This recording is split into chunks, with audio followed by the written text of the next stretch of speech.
Kyllä. Itse asiassa yhden kerran oli Suomessa kumpaan kerran se käytti puheessa.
Ladies and gentlemen, I would like to start our SEDEC meeting. Please take a seat.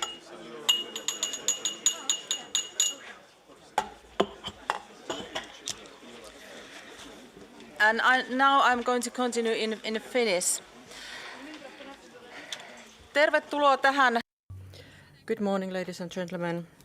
I would like to wish you welcome to our meeting of the SEDEC committee, and our timetable is quite tight, so I would like to start immediately.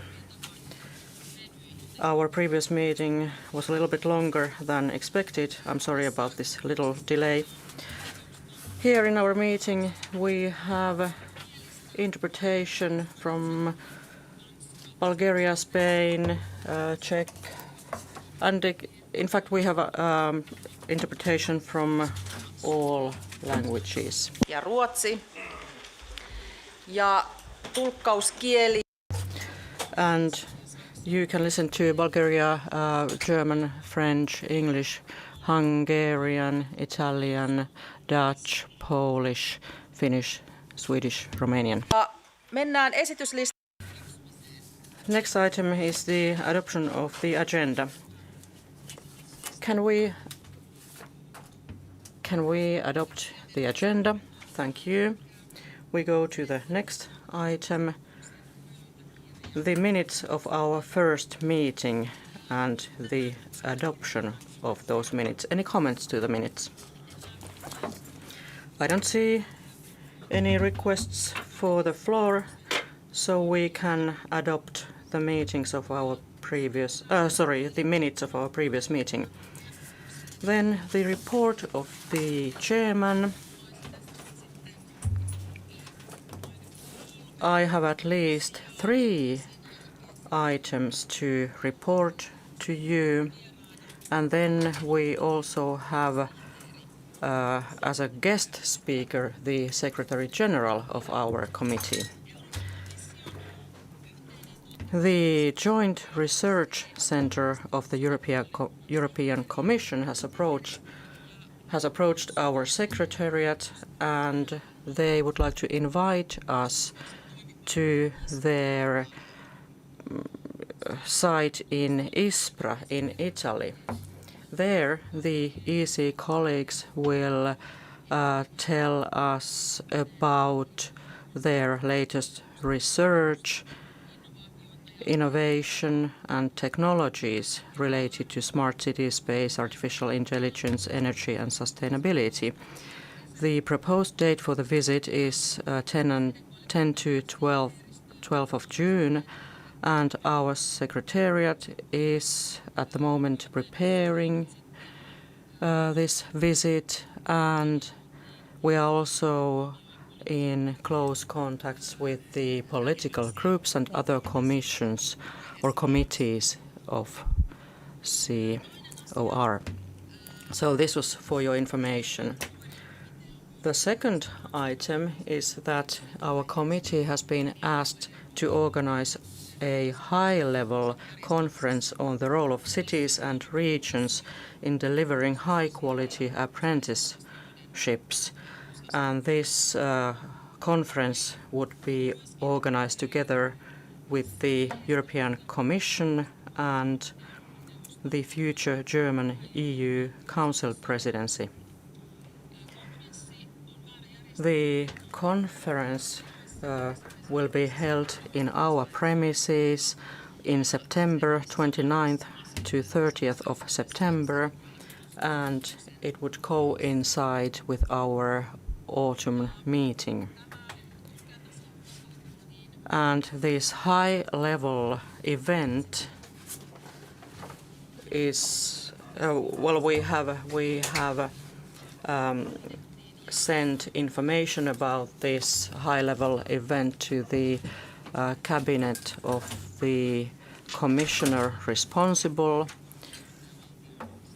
Nicholas Schmidt, and of course we would like for a German representative to be present as well, and our Secretariat is at the moment preparing for this event. This was also for your information when you are planning your September schedules.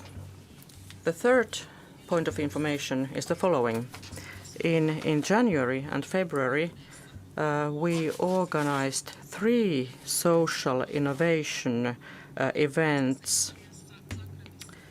They were held in Trieste, Zagreb and Pamplona, Italy, Croatia and Spain. And now I would like to give the opportunity to say something to 2 members who were hosting or participating in these events. First, I would like to pass the floor to Mr. Carazzoni. For 2 minutes, please.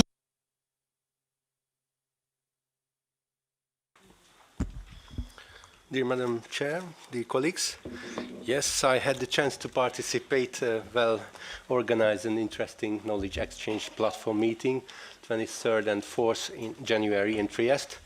The title of the event was Active Aging as a Tool for Social Innovation. First day we had a fruitful conference and exchange of views regarding the topic. Participants could see active aging, how horizontal issue is. We discussed many aspects of aging, such as digitalization, healthcare aspects, importance of care homes, and not let elderly people get isolated from society.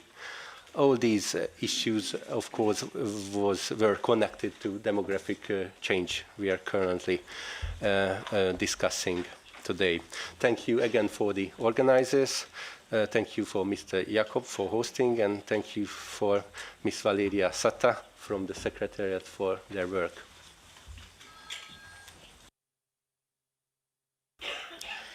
Kiitoksia oikein paljon. Thank you very much. Now I would like to pass the floor to Mr. Miguel Irujo. 2 minutes, please.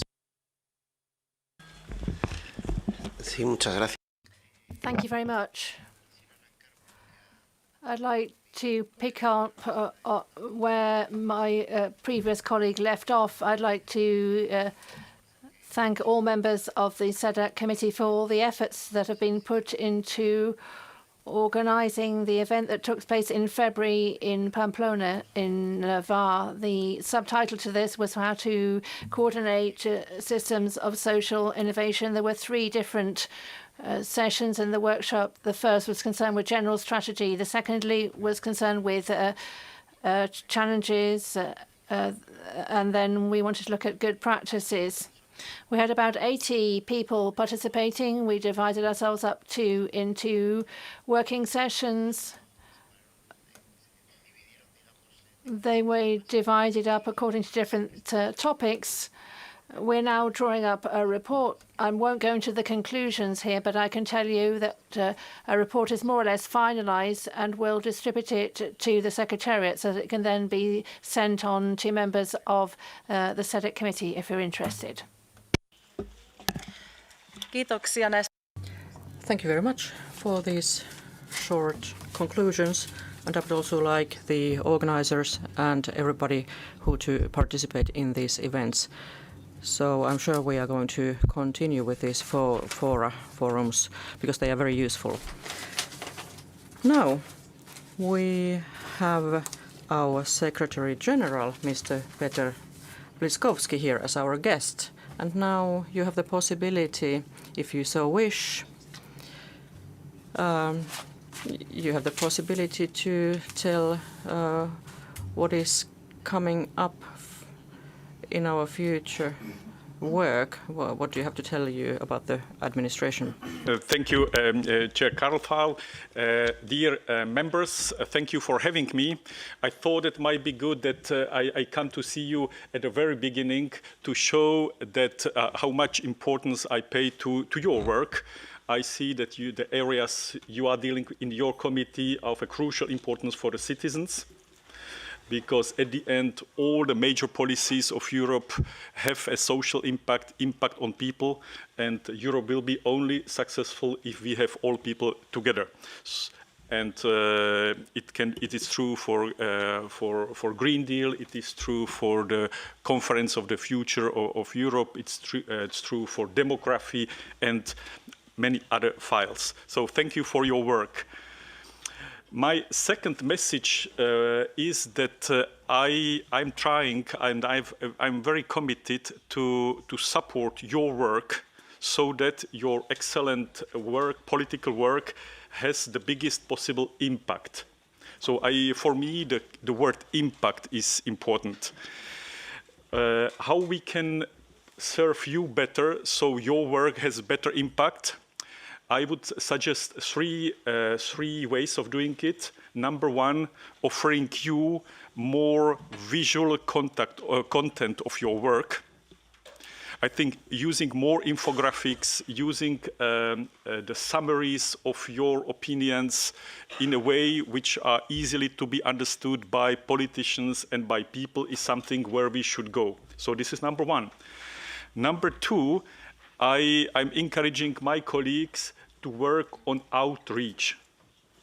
For me, it is not enough to adopt a good opinion.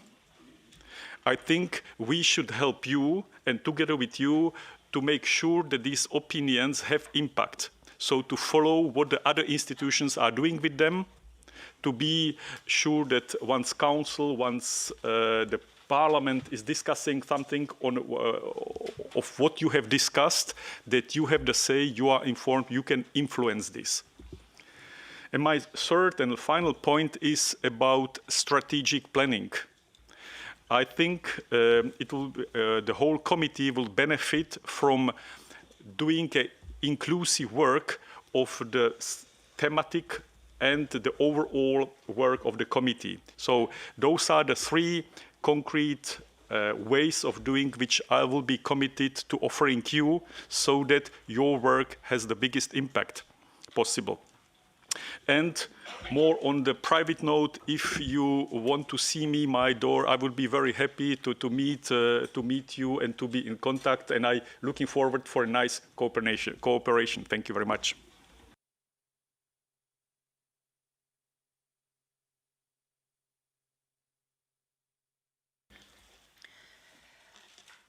Kiitoksia. Thank you very much. Indeed, it looks like we are going to focus strongly on the just transition in the European Union. We want to make sure that the transition within the context of climate change will take place in a socially just way. And of course, we focus on the local and regional levels. And from that point of view, well, is there a problem with interpretation? Okay, you emphasized the fact that it's important that the work that we do here also has an influence on the local and regional level. And of course, we have to communicate a lot. And we are living in times where visual communication is the best means of communication by images and so on. So I think what you said about this kind of messaging and communication is very important, and you want to support us also in this work. And of course, all the work that we do together with other institutions and stakeholders is very important. From my own part, I would like for us to work as early as possible. So when there are questions that we want to say something about, we have to do this early enough, and we have to strategically plan on how we want to issue our opinions on these big questions. I believe that we are going to have a very fruitful cooperation, and now we are going to continue with our important work. We also have certain appointments for rapporteurs already, but now I would like to pass the floor to Mr. Carthy. Thanks, Madam President. Can I welcome the Secretary General to the SEDEC Commission? It's great that he's hit the ground running. And certainly I would agree with the visual content, the outreach and strategic planning. It's always struck me, though, within SEDEC and in the other commissions, I sit on COTER as well, that sometimes we're always behind in the game more so than actually ahead of the game, that we're always kind of reacting to. I know our job of work is an opinion, but I think sometimes we should actually lead on different things. Sometimes we submit an opinion and then we hope the European Parliament perhaps takes it up. We know we've got a really great working relationship with the European Commission. We've got really good office staff and so on within the different commissions. But for me, I'd like that we get out ahead of the game a little bit. This commission has done an enormous amount of work on digital issues the last 3 to 4 years in particular. And I know that package is moving from econ to from here, but we've had a lot of discussions on demographic and culture and sport and disability and other kind of issues. I just think some of those issues should be looked at and flagged, and we should think, how can we actually lead on those actually going forward instead of staying behind the game. I know there's something I probably will speak again, Madam President, on the SEDEC work programme. I think we need to have a chat about the knowledge exchange platform. We've just finished KEP 1.0. and we need to have a chat about knowledge exchange platform or KEP 2.0. And I think that's something that we could actually work with you quite closely on. Thank you.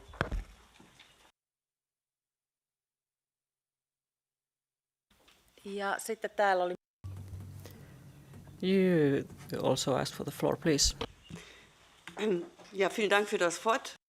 Thank you very much for the floor, Madam Chairman, Secretary General. I'm very pleased to see you here this morning and also for your offer that you have an open door, not to mention open ears for our concerns. So I think that's a good start. That's something we view positively in terms of our work. You touched on an important point, I think.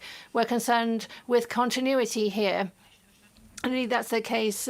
We have very good reports with wonderful results, but as you have found yourself, this is rather unsatisfactory, but because when it comes to implementing all of these things, we no longer have an overview of this, so there's a lack of transparency, and we need, therefore, to think about how we can bring forward this good work, which represents a lot of work, and how we can actually apply them locally in our own regions to the benefit of all. That's the first point. The second point would be a proposal on my part. This committee deals with social issues, of course, and health.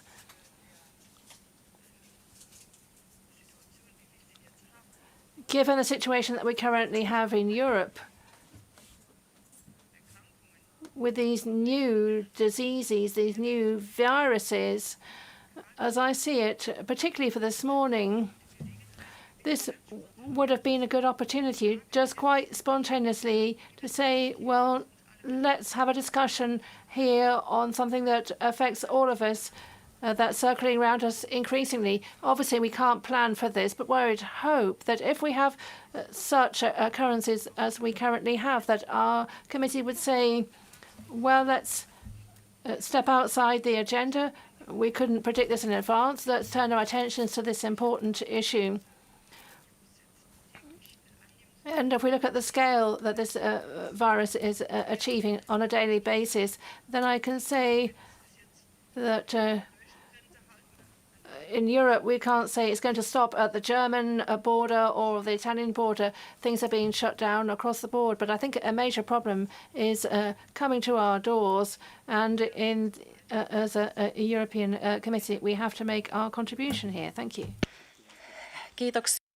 Thank you very much. I would like to add that we are responsible for social questions, and as for the health issues, that's that belongs to the remit of NAT. But of course, we have been following this problem that you talked about. But now I would like to pass the floor to Mr. Kaiser, please.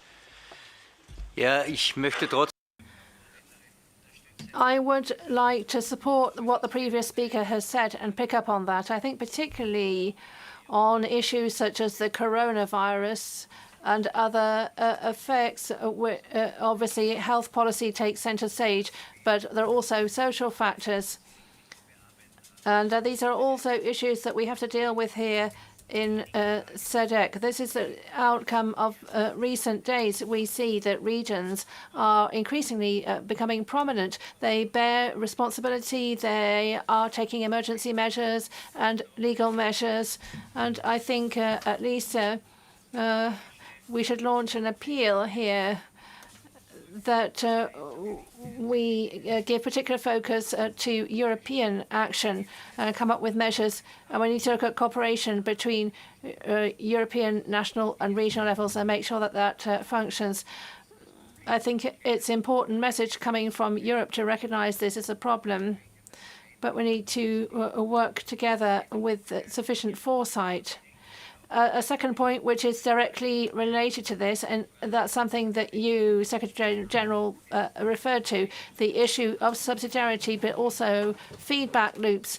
What happens in terms of commitment within regions, ultimately when it comes to applying legislation, what's decisive here is that we have some kind of feedback within our regions, and because there's nothing worse than committing yourself, but then at the end of the day finding that no results actually emanate from that. Thank you very much. I would once again like to thank our Secretary General, and I'm sure we are going to meet each other many times in the future. Thank you for your visit. Thank you very much. And now we'll move on to the next item on our agenda, the organization of our future work.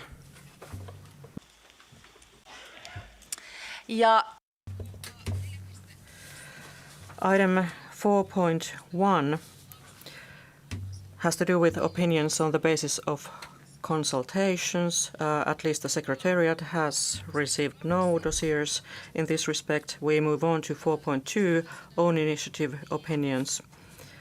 Well, first of all, the Committee of the Regions has received from the Presidency, Croatia, a letter where they ask us to give more clarity to the status of the opinion concerning demographic change. And now, since we are already preparing an opinion on demographic change, proposals on measures and tackling its negative effects on EU regions, since we are already preparing this opinion, I would now like to propose that the legal base would be changed from 41BII to 41BI. So can we please make this change? Approved. Also, last week the Commission published a white book on artificial intelligence.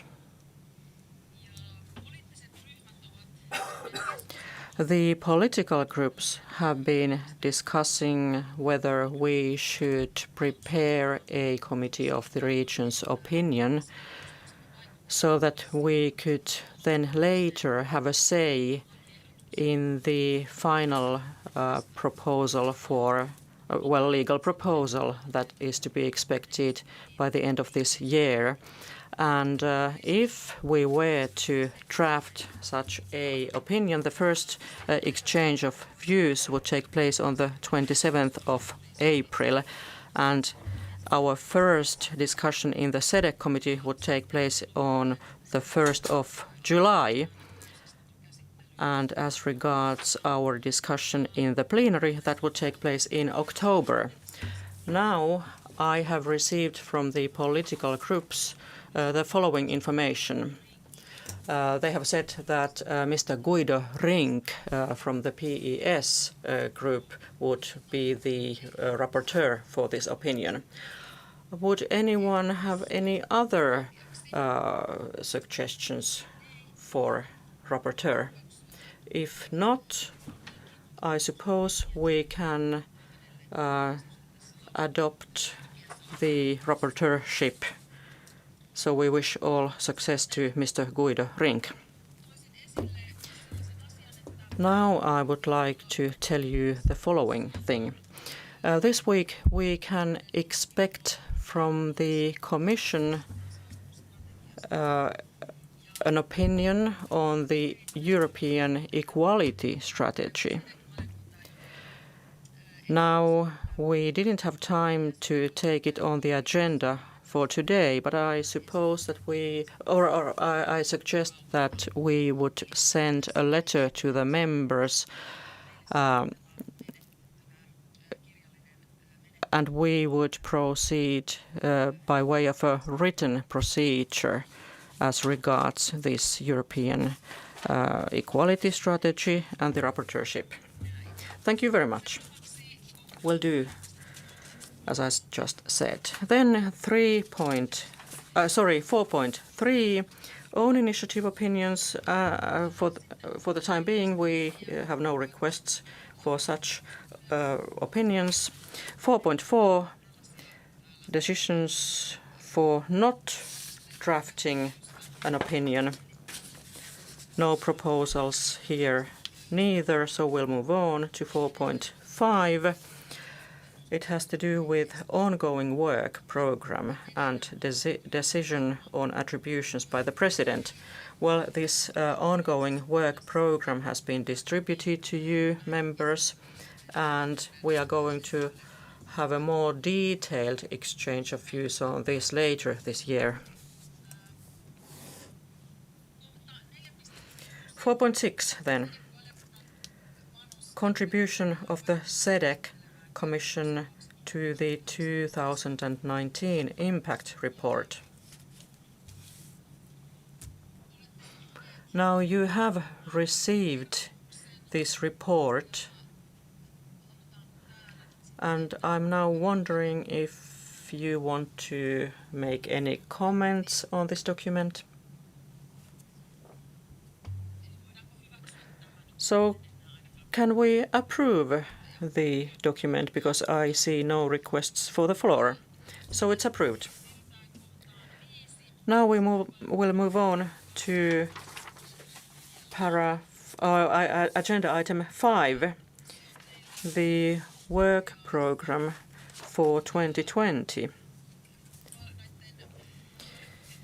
You have this program in your dossiers, and the purpose is to give us some guidelines for the work we are going to be doing in 2020. It is our intention to work on our political objectives in a consistent manner during the whole year.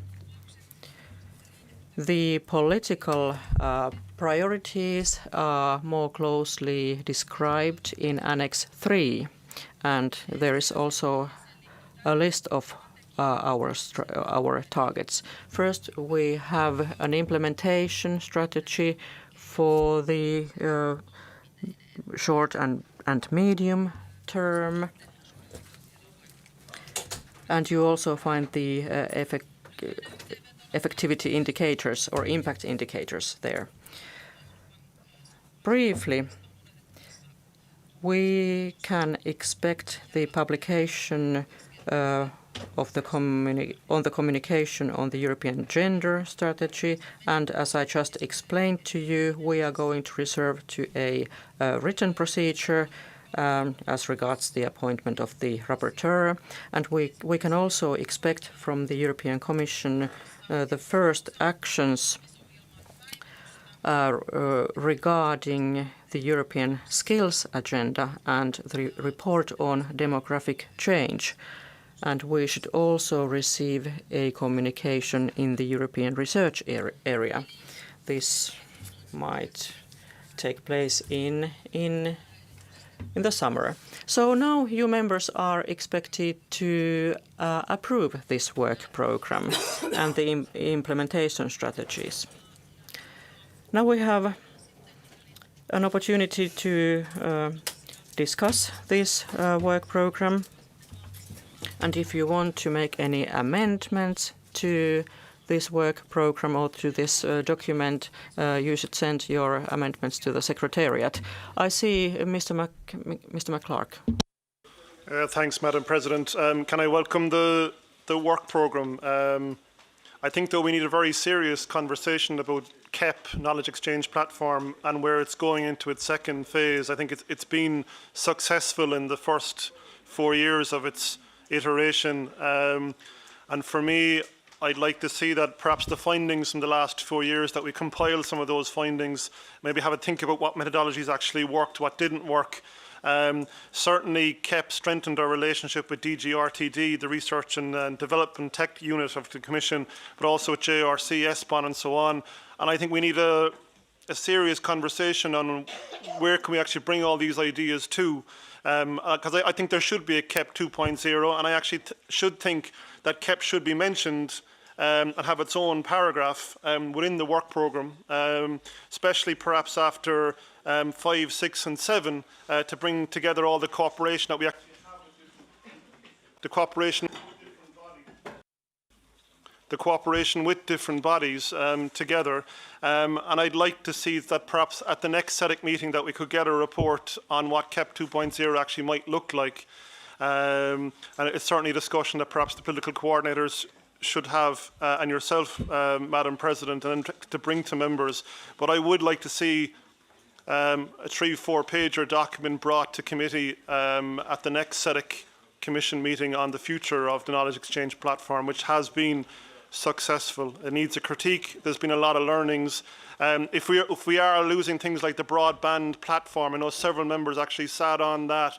The Knowledge Exchange Platform could nicely be a replacement for that, and it could be an effective platform, and we can use it as a tool to drive forward some of the priorities within the work programme. Those are some of my thoughts, Madam President. Thank you.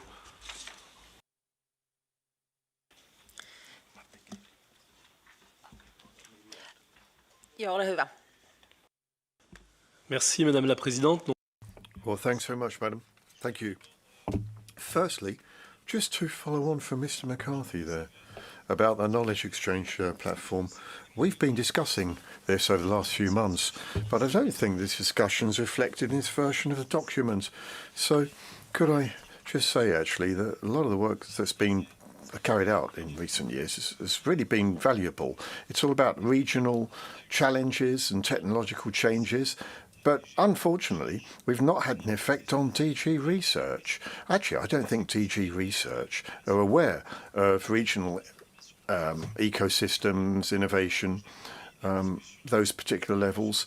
The KEP's discussion was basically based on the logic of the future, how we can really build on what's going on in our own regions, but actually a better understanding of the role in institutions, relationship between institutions and cities and regions in the context of research, and how we are essential to the long-term perspectives for the European Union in this area.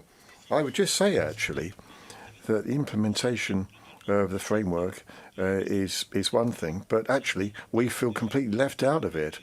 However, that's contradicted by the fact that the DG concerns asked us to promote the Horizon policies, the cohesion policies. So really this doesn't hang together properly. But also, following on from the Secretary General, what about planning strategies here and programmes, that type of thing? The EU budget is going to take time to agree on.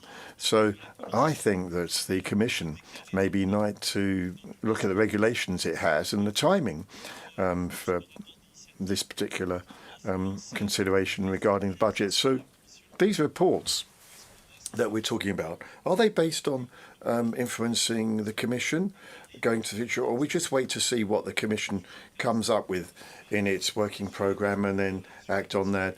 There's Erasmus, there's Youth Guarantee, there's Creative Europe, all sorts of initiatives which are apparently on the agenda, but we don't know where we stand on that. What will be our working programme and how would it sort of fit in with the Parliament and the Council and the Commission, what they're doing and the timetables that they're following? Edessä. Joo, olkaa hyvä.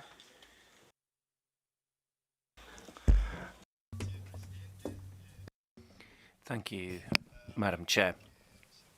Colleagues, the ECI has a few remarks on the 2020 work programme. Firstly, the ECR group is pleased to note that demography and youth are listed amongst the SEDEC Commission's political priorities for 2020.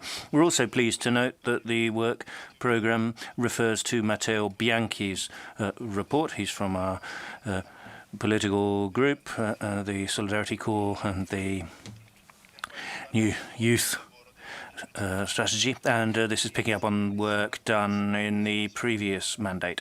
Overall, we're pleased with the draft work programme, as I say, but we do have a few suggestions for a few changes. 3 proposals from ECR. 1. Local and regional authorities can play a greater role in promoting family-friendly legislation. 2, we would like to delete the reference to gender-based budgeting. It is the ECR's view that we should show full respect for member states. It is member states' prerogative to decide how best to achieve equality at local, regional and national level. 3, and finally, the ECI would like promotion of the European cultural heritage, different languages and traditions to be highlighted more. This applies across the territory of Europe, and this is to bring it in line with our motto, unity and diversity. Thank you very much, Madam Chair. Kaija, ole hyvä. And Kaija, please. Voorzitter, dank u wel. Thank you, Chairman, and thank you for the work programme. It looks good.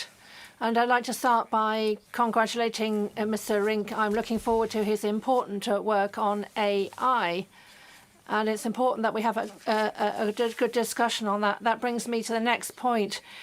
When we got to know each other in the committee a few weeks ago, I looked at some of the data and information relating to social affairs and education, and I was looking at what we can do as Europe between 2 other continents that are involved with this. And here, I'm rather curious to hear why the Commission has decided to divide up these proposals between the ECO and SEDEC committees, and how can we ensure together that the proposals still retain a degree of cohesiveness. The Commission has a single package on digitisation, but we're separating these out. We're looking at AI, and then we have shaping Europe's digital future and the European strategy for data. The data strategy is also directly related to education, statistics, labour markets, and all the other issues that they were dealing with.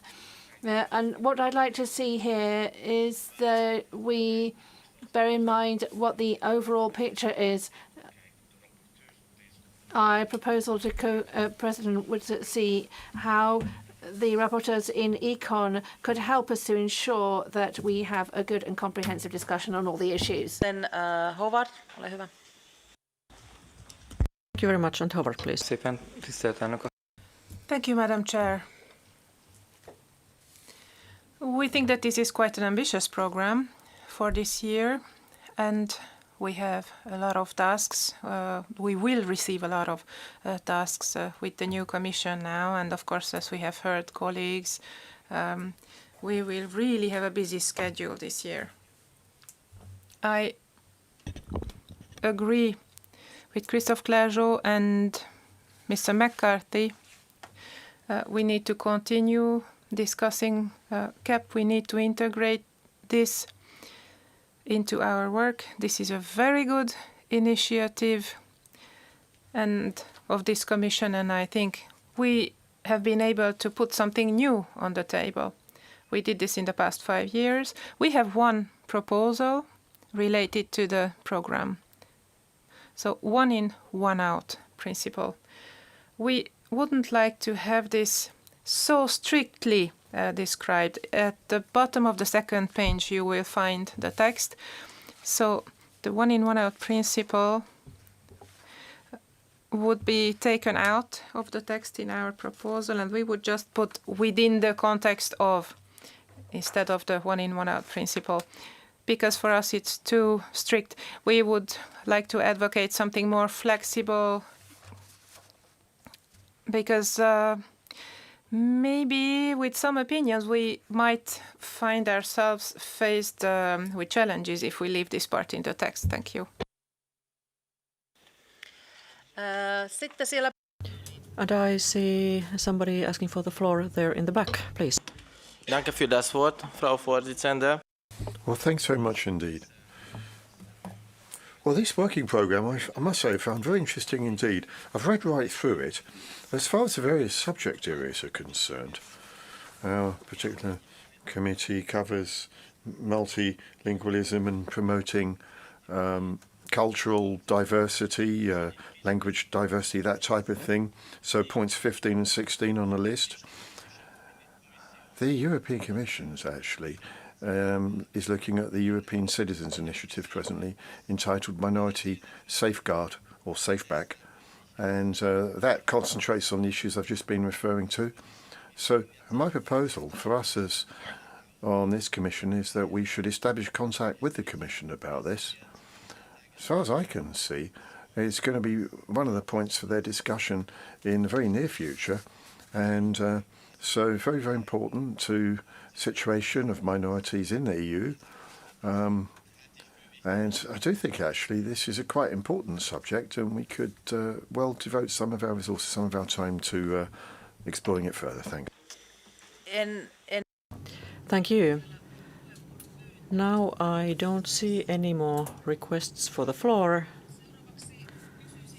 And now I would like to ask the administration the following, because in this discussion we just heard that the role of the municipalities, local entities and regions should be emphasized, because a lot of the work which has to do with our committee is done on that level. Also, the question about the redistribution of work between the committees was also emphasized, because in the last term we delivered a lot of opinions in the field of digital age and digital change. And now it seems that a lion's share of these digital questions would go to Econ Committee, and we would be dealing with artificial intelligence. This is a major issue in the future. So in this respect, the proposal according to which SEDEC committee would have a coordination role, and that we would cooperate with the Econ Committee as regards digital questions, is something that should be supported. Now I would like to ask the administration if you have any feedback on the basis of what we just heard and how to move forward. Madam Chair, just two technical remarks. On the digital side, we will have, of course, a re-establishment of the broadband platform where SEDEC members will be engaged.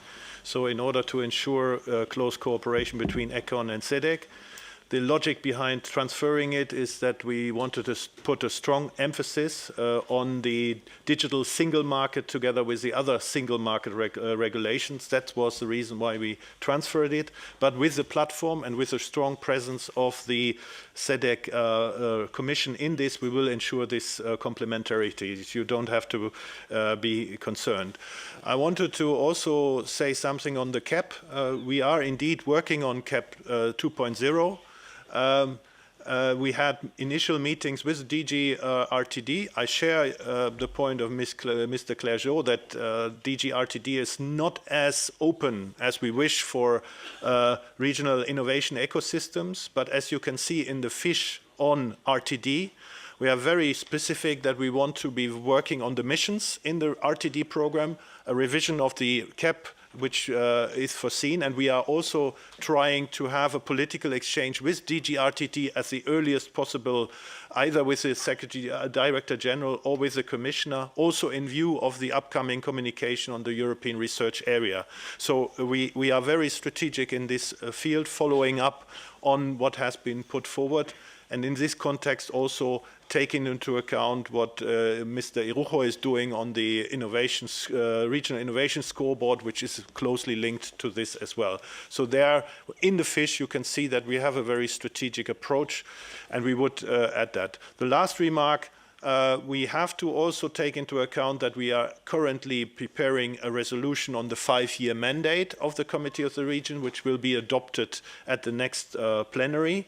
And we will most likely, for the Bureau decision on the work programs, also make a reference that slight adjustments, if they are needed, have to be made based on the 5-year program which we are working on. So we will prepare a memo on the CAP for the next meeting, and we have started seeking collaboration with DG RTD in this. Thank you.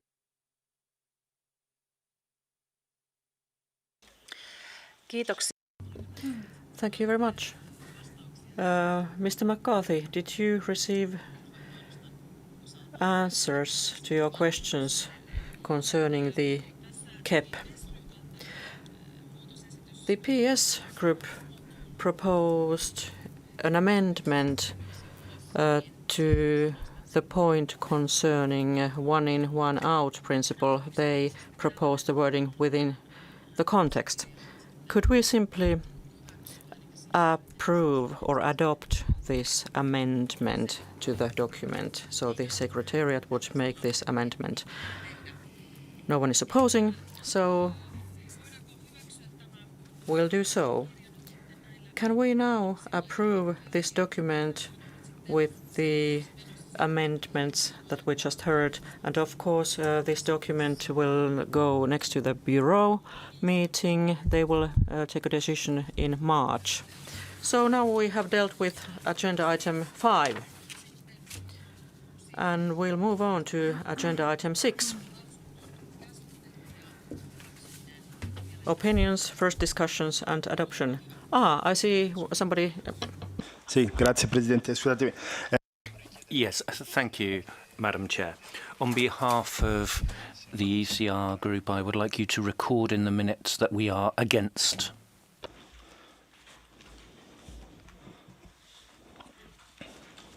Il specifico. To be specific, this was on the previous point. We are in favour of keeping the one in, one out principle. We are against removing the one in, one out principle. Grazie. Thank you. Eli ymmärsin. So the ECR group does not support the amendment by the PES group. So for that part you oppose, but otherwise you will approve of the work program. Okay, thank you. So we'll take note of that. But the majority of the committee approved the document. Agenda item 7. The demographic change is the topic. And now I would like to invite the rapporteur, Carassoni here.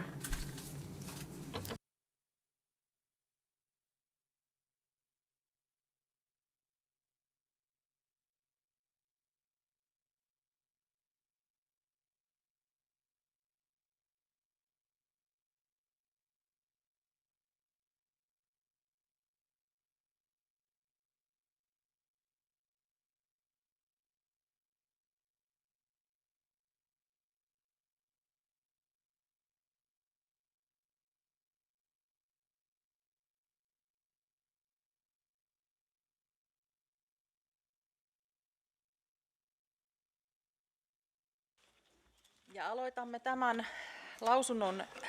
We will start discussing this opinion. Amendments have been coming concerning this, and also amendments from the rapporteur, and the political groups have discussed the matter. But now the journalist Carassoni can present his opinion. The floor is yours. Dear Madam President, dear colleagues, I was given the honorable task to draft the Committee of the Regions opinion on demographic change. There is no doubt that recently demographic change is one of the biggest challenges facing European cities and regions. First of all, I thank all of you the very useful and constructive contributions on the draft opinion. Unfortunately, we cannot implement all comments to the draft, though they are factual. This task is a serious challenge whose relevance cannot be debated.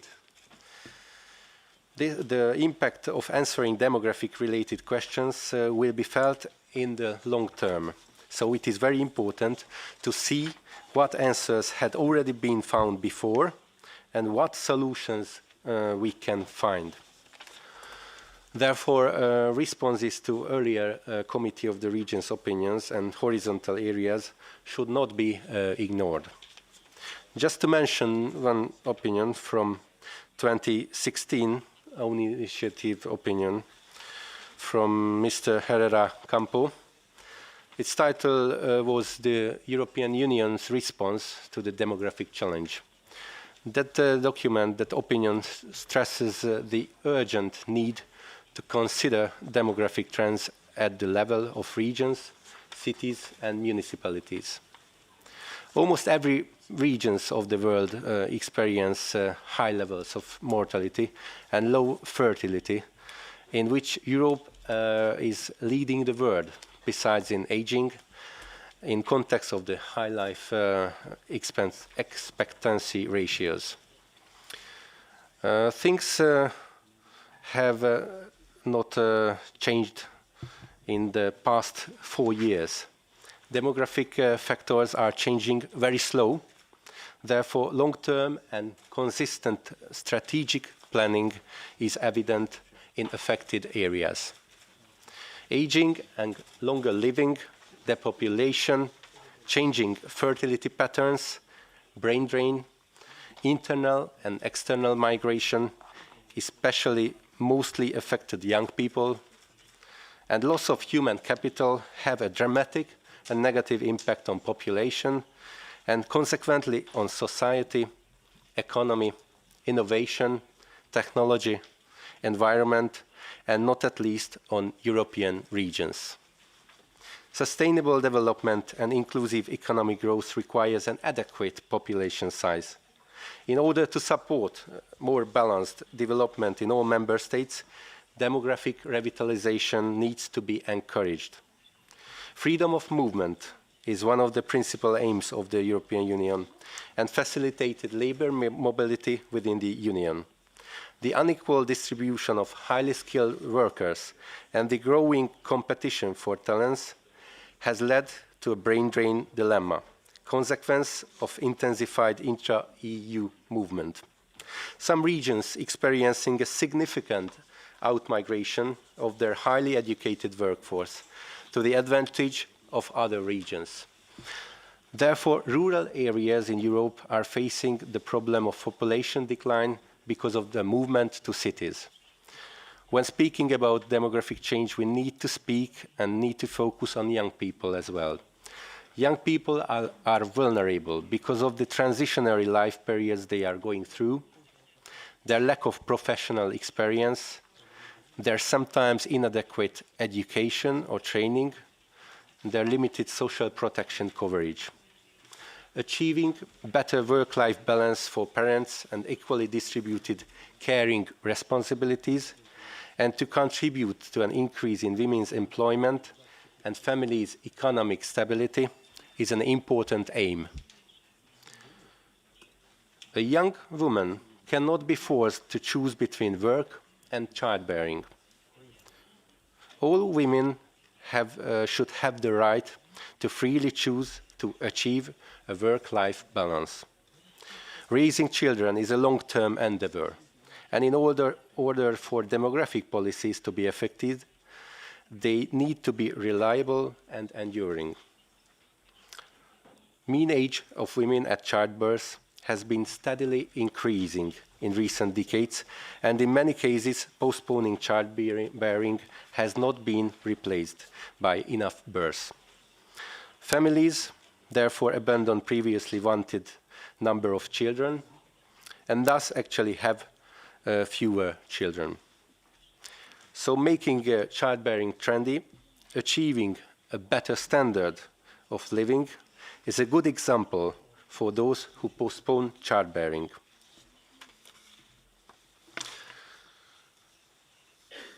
In this way, supporting families is an internal resource is important for the demographic renewal of the European Union.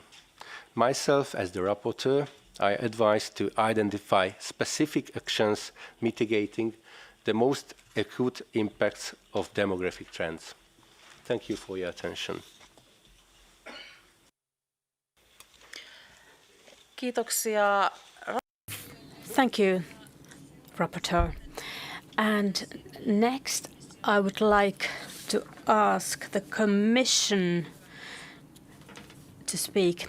Mr. Van Duyn, the floor is yours. Okay, please. Yeah, perfect. Good afternoon, everybody, and thank you very much for inviting me to give an overview of what the Commission is currently doing in the area of demographic change and the analysis of the impacts of demographic change. Just to start off here in general, as you are probably all aware, the topic of demographic change under this Commission is really one of that has been identified as being of key importance for the future of Europe. As Mr. Rapporteur already said, the issue is not new per se. Demographic change is, of course, a long-term development and also something that's been going on for years. But what is clear is that this Commission sees a very strong need to act now. The bad thing with developments that take long and are gradual is that they can often be neglected or at least not given the attention that is required for mitigating its consequences. This Commission has clearly said that the issue of demographic change should be looked at in an urgent manner and also in an integral manner. I will try to illustrate a bit the work that is ongoing at this stage, but one of the key elements there is that we are looking at demographic change as a whole. The impact of demographic change on various aspects of European society and also on various policies. That's also the reason why within the European Commission there is a specific vice president responsible for the topic of demographic change, Mrs. Suica, and also that the topic has been attributed to my services in the Secretariat General, which, as you probably all know, is a horizontal coordinating part of the European Commission. So, if you look specifically at the topic of demographic change and also in relation to the Commission work program that was published a couple of weeks ago, you see that we have a number of concrete deliverables. And if you look at the deliverables on your screen, you can also see the different phases in the process that we are going through. So the first thing that we will do is we will publish a report on the impacts of demographic change on people and regions. This is very much a fact-finding exercise where we want to put all the relevant objective facts on the table, looking at how demographic change is affecting the different aspects of our society, so that we can have a proper debate in the next stage on the desired policy actions. I have highlighted on the screen 2 products that will be of particular relevance here. We plan to publish a green paper on active aging later in the year. The report, as I mentioned before, will already come quite soon, probably in the coming weeks. The green paper on active aging will be for later this year, and also a long-term vision for rural areas is on our agenda to be published probably early next year. These are the big horizontal papers and products that we are publishing. But as you will see also in the rest of my presentation, of course, a lot of the specific things that we are doing also this year as European Commission have a demographic dimension. Think, for instance, on the debate on the youth guarantee, which is something that we will put on the table later on. You can see a lot of different specific products that we will need to look at also from a demographic perspective. Now, very quickly, as you can see, there are, of course, a number of demographic trends on EU level. Mr. Rapporteur has already mentioned them. People live longer lives, women have fewer children, Europe is aging, and the working age population is falling, and also in general the share of Europeans in the world is of course falling sharply, which has its consequences for our position globally. The interesting thing here for me is if you look at the graph that you have on your screen, is that for our economy, our social market economy, you can see that the decrease in working age population can to some extent be mitigated by an increased employment rate, but it's not enough. We can see that the total employment, given the decrease in the working age population, is bound to, or at least projected to drop, which leads us to a number of policy challenges. Now, this is an overview map divided by region of the consequences, or at least the median age of the population. In this context and in this setting, I of course don't have to emphasize that the situation differs a lot if you compare different regions.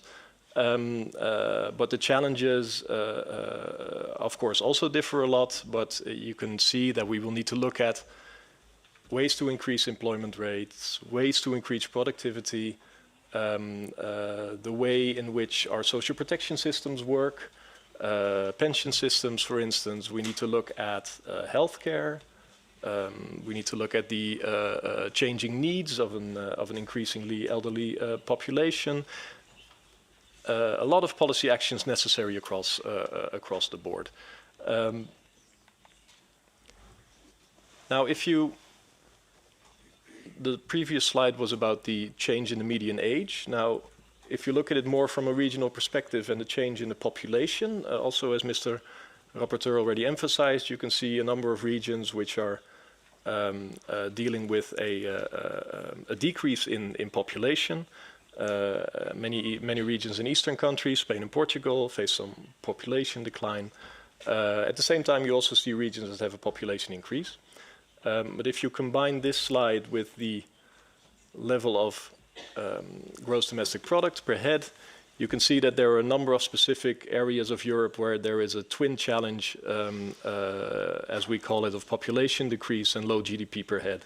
Now, an important element here is, of course, ensuring basic infrastructure and access to social services. Also already mentioned by the rapporteur. Population decrease can be a consequence of birth and death rate, but also, of course, of people moving away from the region. This is in essence a choice. a free choice based on freedom of movement within the EU, which is something that we cherish, of course.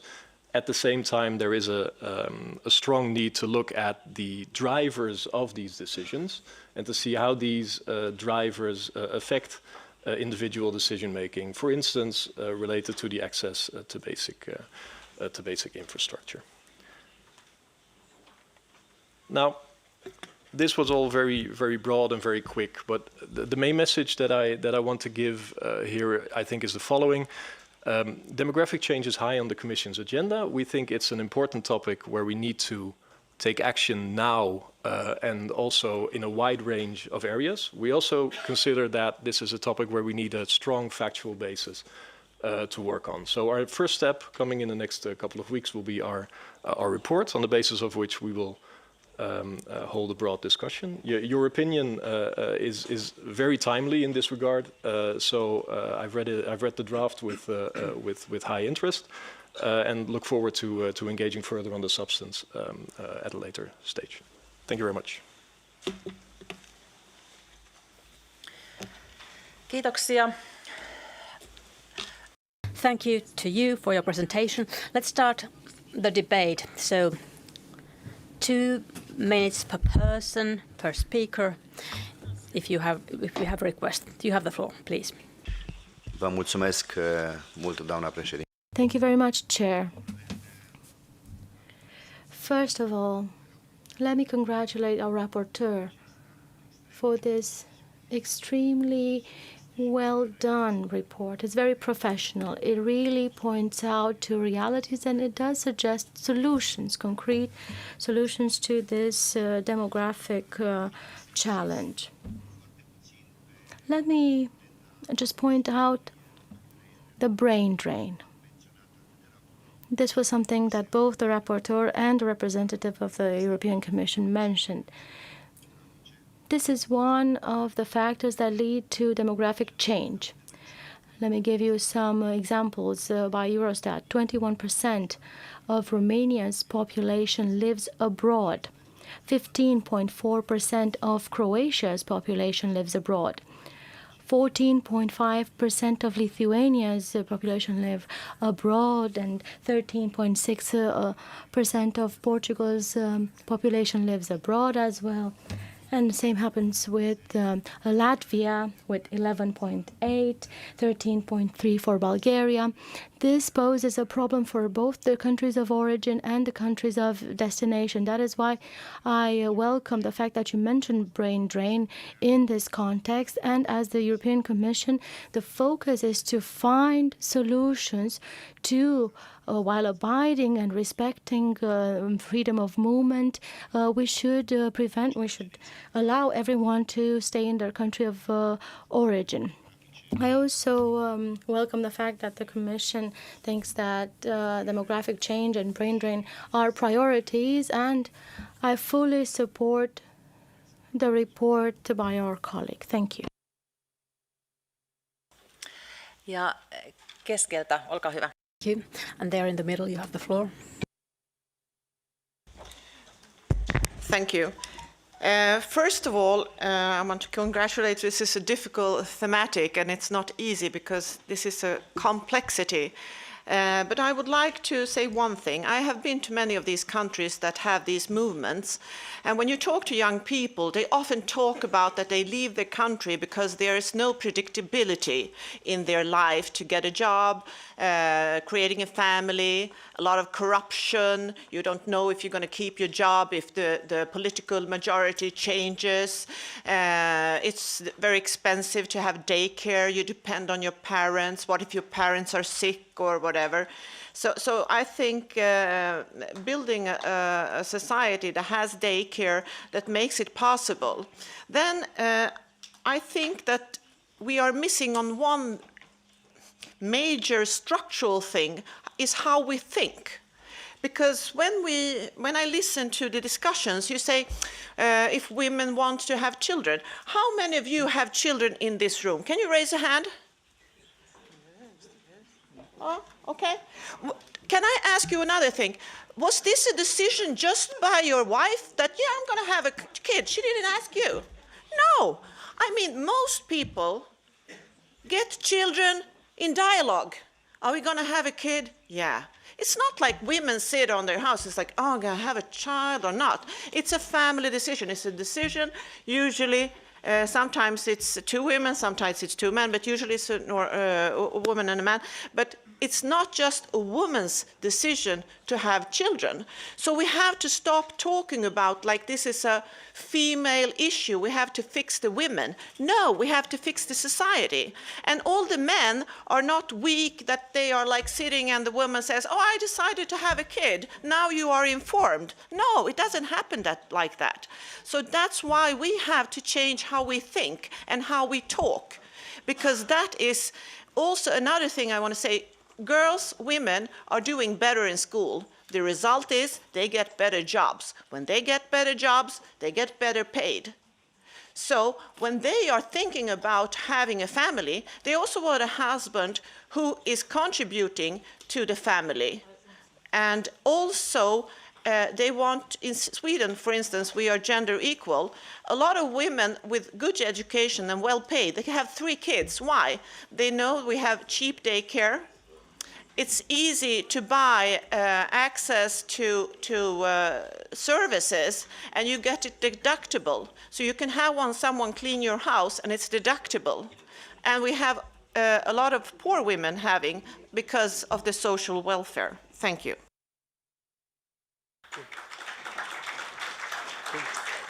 Seuraava sieltä. Speaker, you have the floor. Ja, vielen Dank. Ich bin etwas irritiert. Thank you. I have to admit I'm somewhat annoyed about the train this discussion is taking. Obviously, a man and a woman are involved in having children and starting a family, but this isn't sort of a technical thing. Feelings are involved, then there's the idea of love, if you can use that term at all today. That's obviously a big issue. I think we should guard against getting involved in this sort of discussion. I am an emancipated woman as well, but I don't really want to have a discussion on that basis. I'm more concerned with looking for solutions. I'd like to thank the rapporteur for this very good work. You've done a great deal, put in a lot of effort into this. I'd also like to make a comment for our Commission representative. If we want to ensure that young people don't leave their homes and their home regions, they have to make sure that there they have the same living conditions as they would have in conurbations. Equal living conditions for the town and the country. That's something we say back home. I think it applies not just to my region. This is something which could be taken as a slogan for the whole of Europe. I think that is a starting point that we should set for ourselves, whether we're talking about childcare, internet connections, digital infrastructure, the whole economic factors, affordable rents. These are things which are certainly of interest to young families. Can I feed my family and send my children to creche and go on holiday with what I earn? These are the practical matters that affect people's lives. And we have to ensure that there are young women with their husbands who are prepared to give birth to more than one child. We have a major responsibility for that. We need to ensure that the living conditions are the same in regions so that people don't have to leave or escape from their home region. Thank you. Seuraava puheenvuoro Renström. Then Ms. Renström. Tack så mycket. Nej, sorry, it was the microphone. Thank you so much.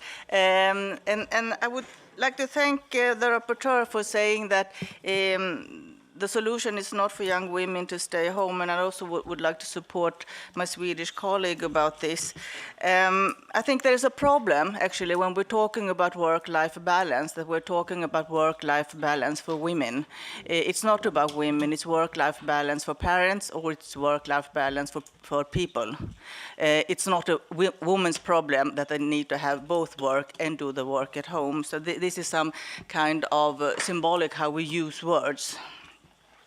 I would like to say that it is not only children that is a solution or a problem for the demographic development right now. I'm a bit concerned if you have this kind of perspective that we want young women to stay home to have more children, or we want our young people to move back to our regions out in the rural areas, because this will not happen. I know this from the statistics and the development in Sweden. This does not happen, even though we want it or not. But I can say that in Sweden, the way that the reason why the population in Sweden has grown, and the reason why the middle age is lower now, it's not because of more children being born, it's because of the migration. And when I talk to people, politicians or people at home, everyone thinks that it's good that we are more Swedes, and everyone thinks it's good that we are less aged than it used to be. But some people do not like it that the fact about this is about migration. So now when we're talking about the demographic problem and the solutions and the action plans for it, we need to be more realistic what we want and what this is about and how we're gonna work with this. Otherwise, we will always talk in a wishing way, and we will not get any results about this. Thank you. Mr. Yeah, ole hyvä. Thanks, Madam President. Can I thank the rapporteur for this document? It does weave nicely into Mr. Bach's opinion, which was passed 2 weeks ago at the plenary. I also recall that 2 years ago, the SEDEC Commission did do a report on the brain drain aspect of the demographic change, and within that there was actually 30 initiatives from 30 regions highlighted. I think it's very, very important in this debate that we actually give best practice examples. I think way too much talk has been given. Too many statements have been given and not enough action. Even for our Commission official, I would ask that you actually have a look at the SEDEC report. There's 30 initiatives in there, 30 regions, and deals with everything from how to be more creative in your region to URBAC strategies, to RNI strategies, transnational strategies, macro-regional strategies, strategic unemployed strategies. There's so much within that 100-page report that we actually produced kind of 2 years ago. I'd perhaps also like the rapporteur maybe to champion that document as well when this when his report or his opinion goes to the Committee of the Regions. I think it's important that we are actually realistic and actually have concrete steps to address this major problem. Thank you.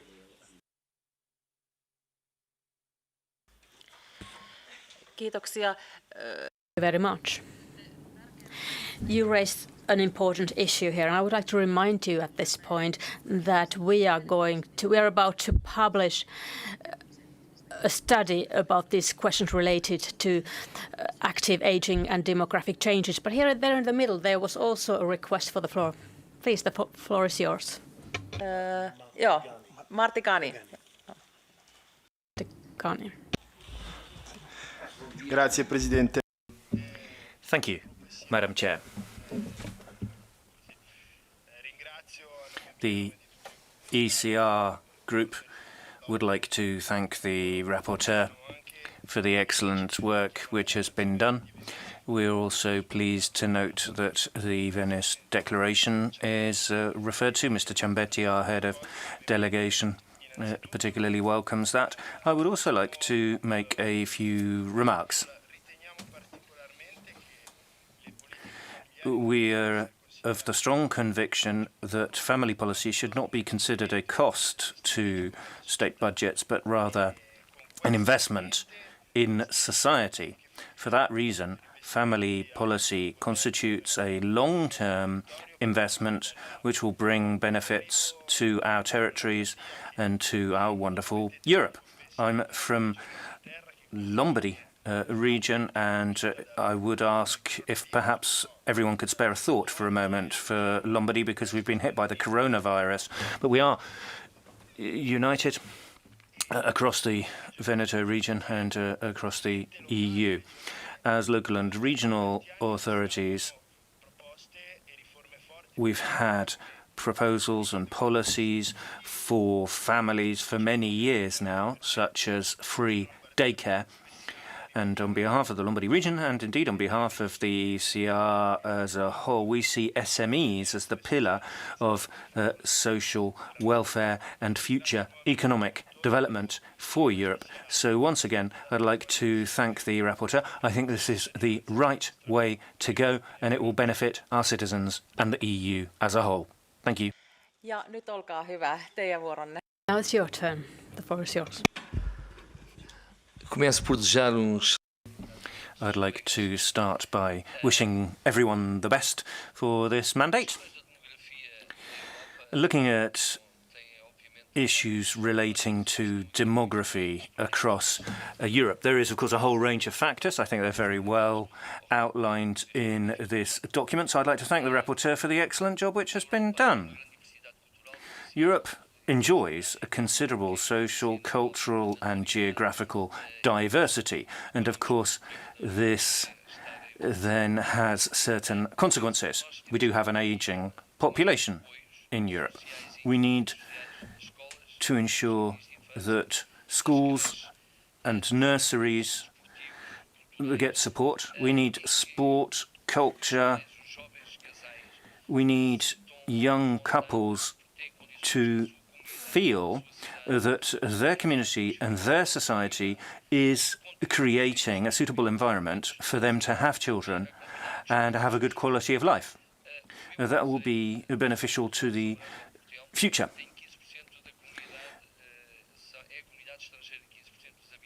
15% of the inhabitants of my region in the south of Portugal is of a foreign origin, and we want to ensure that young couples, and especially young couples from Eastern Europe, can make a contribution to our birth rate.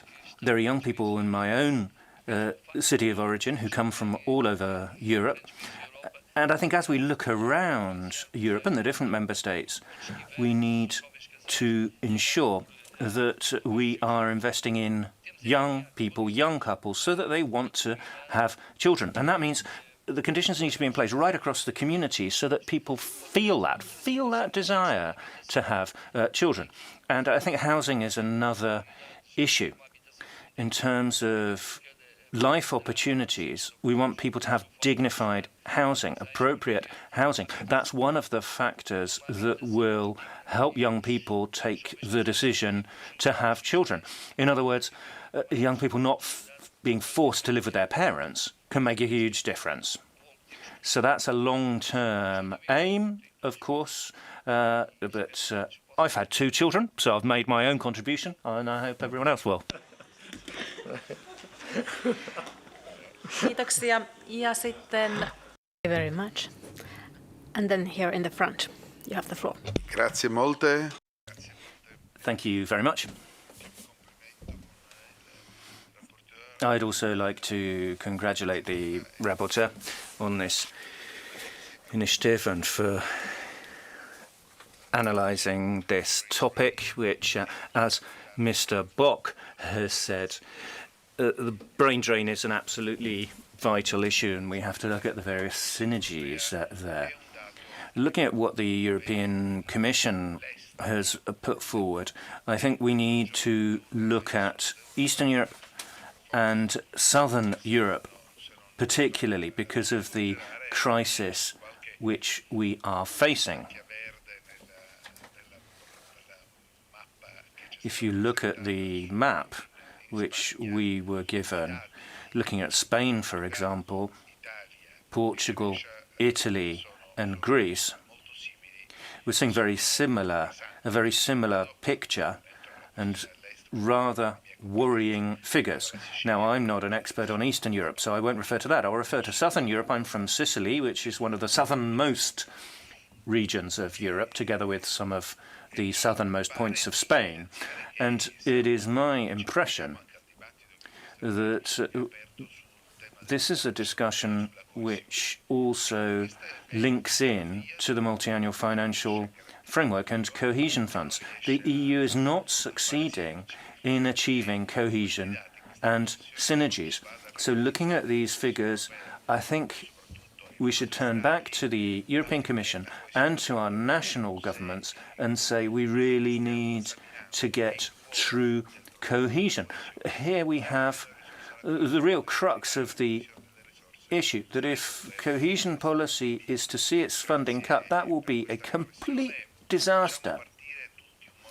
So let's do our utmost to ensure that we can help Southern Europe, because if we continue cutting cohesion, there'll be problems of competitiveness and social cohesion, and we'll be fostering greater divisions in Europe. Siellä takana oli vielä ja At the back, there was still a request for the floor, and after that, we really have to go on and start voting. But there at the back, you have the floor. Not so long ago, in fact, so close ago that I still can remember, turning 100 years was happening in our community. It was newsworthy. You could make it to the newspaper, you take a picture with the mayor, and you get a nice birthday cake. Today, it's not so anymore. It's just not newsworthy anymore, because in our small local community in Slovenia, there are 200 our co-citizens that are over 100 years old. And it also means an unprecedented burden on their families. And when we talk about family policy, I believe it should be, in order to ensure the social cohesion for the future generation, right, to speak about the family policies, about the generations that still need to take care and take the burden over the elderly and older families. It's usually 80-year-old daughters, they are still alive, that take care about their 100-year-old mothers. And I believe that when we are talking about daycare, about the programs that are helping families to be together as long as possible and to provide it with let's say, public programs that are supporting it in a less institutionalized way, that we have to take care of those, our oldest members of the society first, within tackling the demographic change. Maybe this spotlight is a bit missing in this report. Thank you so much. Kiitoksia kaikista näistä Thank you for all your contributions. There were even a number of other speakers willing to speak, but unfortunately we have a very tight timetable at this point. I would like to ask the Commission representative from the Secretariat General whether you would like to comment. So you don't want to. So our rapporteur has the last opportunity to speak.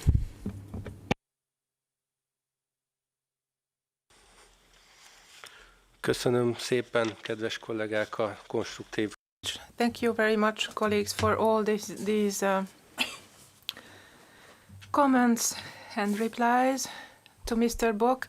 I'm saying in reply that we have been paying attention to brain drain when we were preparing the draft, but of course we are open to further discussions so that we can highlight it more. And of course, the brain drain does not only concern high-skilled workers, but even lower-skilled workers. Ms. Dranjanin, thank you very much for your comments. And if you allow me, I reply at the same time to Ms. Malmström and thank her too. And I would like to say that we really didn't want to speak about childbearing as a decision of women exclusively. Of course, it is as Ms. Kuntais says, you need a man and you need love. You cannot really regulate all this. However, what we would like to put in to this opinion is that you need to be able to create a harmony between your working life and your private life. So the work-life balance must be possible. And women should not be disadvantaged at their workplace if they want to have children or if they want to have more children. We could say it in another way. We shouldn't implement negative discrimination against them. So they should be a just as valuable workforce as all the other women who happen not to want children or the other men who work at the same company. And of course, they are able to stay at work while women are on maternity leave. So I think we are speaking of this, we are saying the same, but maybe we understood different things when we were using the same words. And then the brain drain report and ours, yes, it is really related. And thank you very much for calling our attention to the SEDEC report and initiative from 2 years ago. We will have a look at it, and if it's possible, then we will make a reference to it. This is like 30 initiatives in 30 different regions, so we will try to make a reference to it. And I would like to grab the occasion to reply to Mr. McCarthy, because he referred to macro-regional strategies, and Ms. Kuntais also mentioned this, and our Slovenian colleague, all saying how important it is to appropriately manage cohesion policies. And could I also underline that we should not forget, of course, that in the next multi-annual framework, rural development and disadvantaged areas should get special attention. Then Mr. Martagnani, thank you very much for your comments. I agree with you. Family policy should not be regarded as expenditure. It should be regarded as investment, as the European Commission has underlined. Demographic measures are long-term measures, and the changes are long-term as well. Then Mr. Guerreiro from Portugal, thank you for your comments. And Mr. Armao also, as I have said, he called our attention to the importance of cohesion policy. Thank you. Kiitoksia. Thank you very much for this. And then we go on about the amendments. So we have 39 amendments. The rapporteur has made 9 amendments himself, but now we just got information that there are 7 oral compromise amendments. Then on the amendment number 1, rapporteur is in favor. Who is in favor of number 1? Raise your hands. Kiitoksia. Ketkä vastustavat? Against? Muutosesitys 1. Adopted, number 1. Then amendment 2R. If it's adopted, so amendment 2 expires. 2R. Nostakaa käsi. Who's in favor? Raise your hands. Thank you. Against? Nobody. Abstentions? 1 abstention. So 2R has been adopted. Next, oral amendment, compromise amendment about 3R. You have it. You can see it on the screen, hopefully. Do you still have to read it, or can we just adopt it, what can be seen here on the screen on the basis of that? So the red parts of the text. Who is in favor of these amendments? Raise your hands, please. Thank you. Against?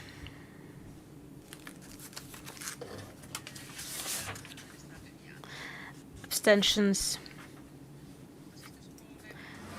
Amendment 3 with these changes has been approved. Also, the next one, 3 and 4, they falls. Then number 5, it's also an oral amendment. If it is adopted, it has to do with numbers 5, 6, 7, and 8. So this relates to these amendments. On the screen, you can see the latest proposal. Who is in favor of this proposal? Raise your hands. Thank you. Against? 3 hands raising. And abstentions? None. Number 5 with these changes has been adopted. Then we go on. Amendment number 9. The rapporteur is in favor, and if it is adopted, it means that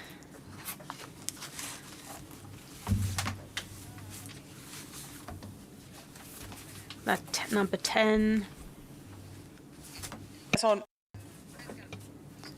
numero 9, eli äänestetään nyt sitten. Amendment number 1. Raise your hands if you are in favor. Number 9. Also, the rapporteur is in favor. Thank you. Against?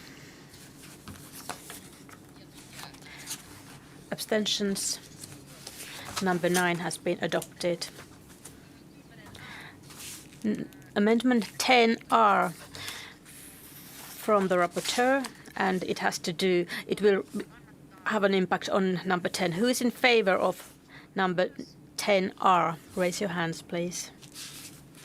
Thank you. Who's against? 2 people. And abstentions?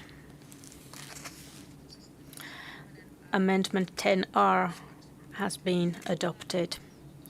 Then it's the turn of number 11, Amendment 11. Here too, there's a last-minute change, an oral amendment, and this amendment is related to 11 and 12 as well. It's not so easy to see. Could you scroll upwards a little bit? Yes, there you can see the part in red, the latest proposal. Who is in favor of the amendment that you see here? Raise your hands, please. Thank you. Against? 1 against, or 4 at least. And then abstentions. Adopted. We go on. Number 13, amendment number 13. The rapporteur is in favor. Who is in favor? Raise your hands, please. Thank you. Against? 3. Abstentions? Number 13 has been adopted. Next, an amendment by the rapporteur, number 14R. If it is adopted, amendment 14 falls. In favor of 14R? Thank you. Against? Nobody. Abstentions? There. Number 14R has been adopted. Next one is amendment number 15. Also here we have a latest change that you can read on the screen, and if we adopt this, then amendment 15 will fall. In favor of amendment 15R that you can see here in its changed form. Raise your hands. Thank you. Against? 2 against. Abstentions? Number 15 changed, as you can see here, has been adopted. Next on number 16, the rapporteur is in favor. Who is in favor of 16? Raise your hands. Thank you. Against number 16? 2 against votes and abstentions. Amendment 16 has been adopted. Then number 17, the rapporteur is against of this amendment. Who is in favor of amendment number 17? Thank you. Against?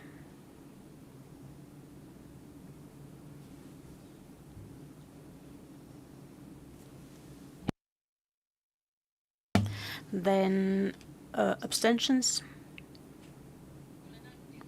It looks like there were more support than otherwise. So this amendment is adopted. Number 17 adopted. Next in turn, 18R from the rapporteur. If that is adopted, then the real number 18 will fall. Who is in favor of this amendment 18R? Thank you. Against? Nobody. Abstentions? 18R has been adopted. Next, number 19. This has mainly to do with the Spanish language version, so we are not voting on that one. Then number 20. Joo, 20. Yes. Ja raportoija kannattaa. Rapporteur is in favor. Votes in favor. Who's in favor of the number 20? Against? Nobody. Abstentions? 20 has been adopted. Then amendment 21. Here too there has been a last-minute change that you can read here from on the screen. If that is adopted, original 21 will fall. Who's in favor of the amended 21? Raise your hands. Thank you. Against? 4 against. Abstentions? Amendment 21, as changed here, has been adopted.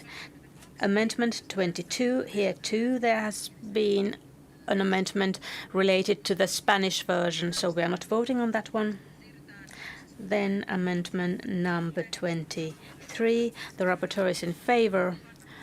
Votes in favor. Thank you. Against? Nobody. Abstentions? Adopted. Number 23. Then amendment 24. The rapporteur is in favor. Who is in favor? Raise your hands. Kiitoksia. Thank you. Against?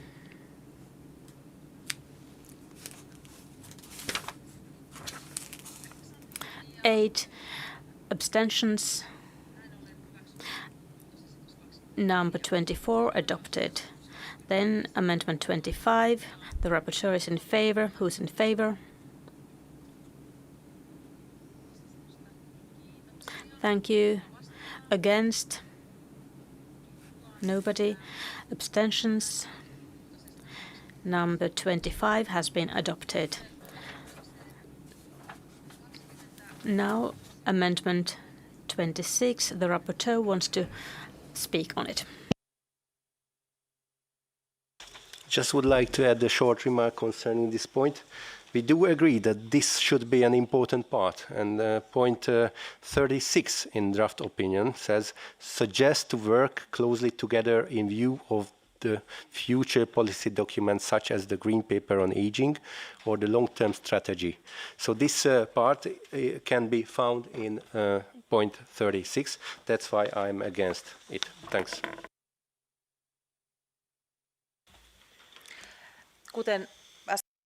As we just heard, the rapporteur is against number 26. Who's in favor?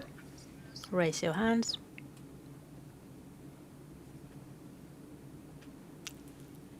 Kiitos. Thank you. Against?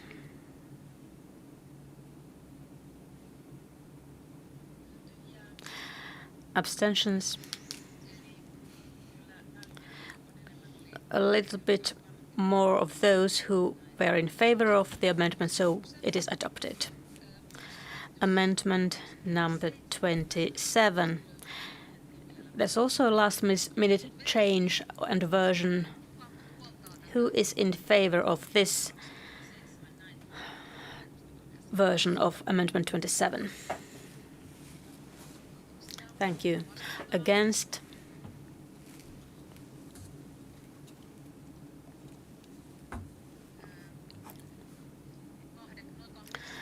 Eight abstentions, 1 abstention. Number 27 has been adopted, changed as you can see here. Then number 28, the rapporteur is against. Who is in favor of this amendment? Kiitoksia. Thank you. Against?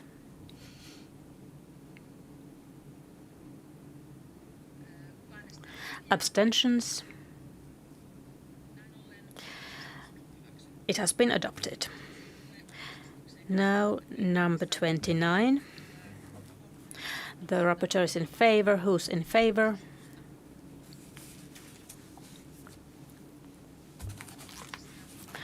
Against? Nobody. Abstentions? 29 has been adopted. Amendment number 30 has been withdrawn. So we go straight to number 31. Here too we have the latest version of it. You can see the text here. Who's in favor of the changed version of 31? Raise your hand, please. Thank you. Against? 5, roughly. Abstentions? Amendment 31, changed as you can see here, has been adopted. Now number 32, the rapporteur is in favor. Who's in favor? Thank you. Against? Nobody. Abstentions? 32 has been adopted. Amendment 33 has been withdrawn, so now it's number 34. The rapporteur is in favor. Who's in favor? Thank you. Against? Nobody. Abstentions? 34 has been approved. Number 35. The rapporteur is in favor. Who's in favor?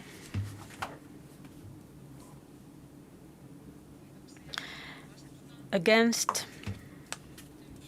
Abstentions? 35 has been adopted. Amendment 36. The rapporteur is in favor. Who's in favor? Thank you. Against? Abstentions? Adopted. Amendment 37. The rapporteur is in favor. Who is in favor?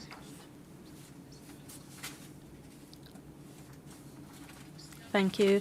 Against? Nobody. Abstentions? Adopted. Number 38 and 39 have been both withdrawn. Now,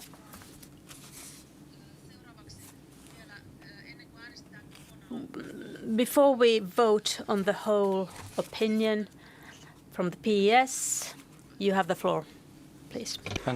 Elnök asszony, nagyon szépen szeretném megköszönni a... Thank you, Madam Chair. I would like to thank the rapporteur for being so constructive.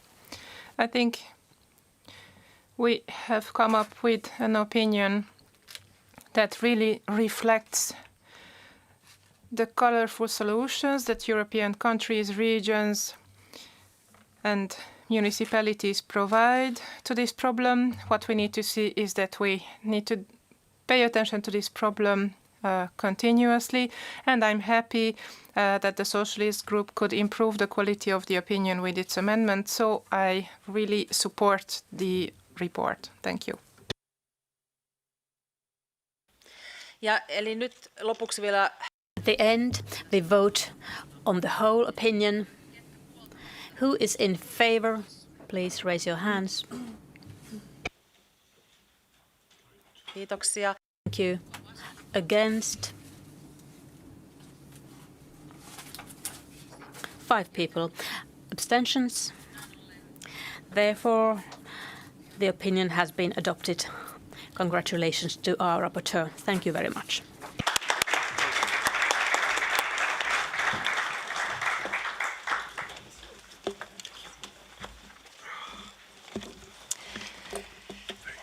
Vielä ennen lounastaukoa. Before lunch, I would like to propose that we would deal with number 7 on our agenda. The European Local Inclusion and Social Action Network, ELISAN. We have a presentation by the Vice President of ELISAN. I would like her to come here in front. How about a 10-minute presentation? How long do we have? 10.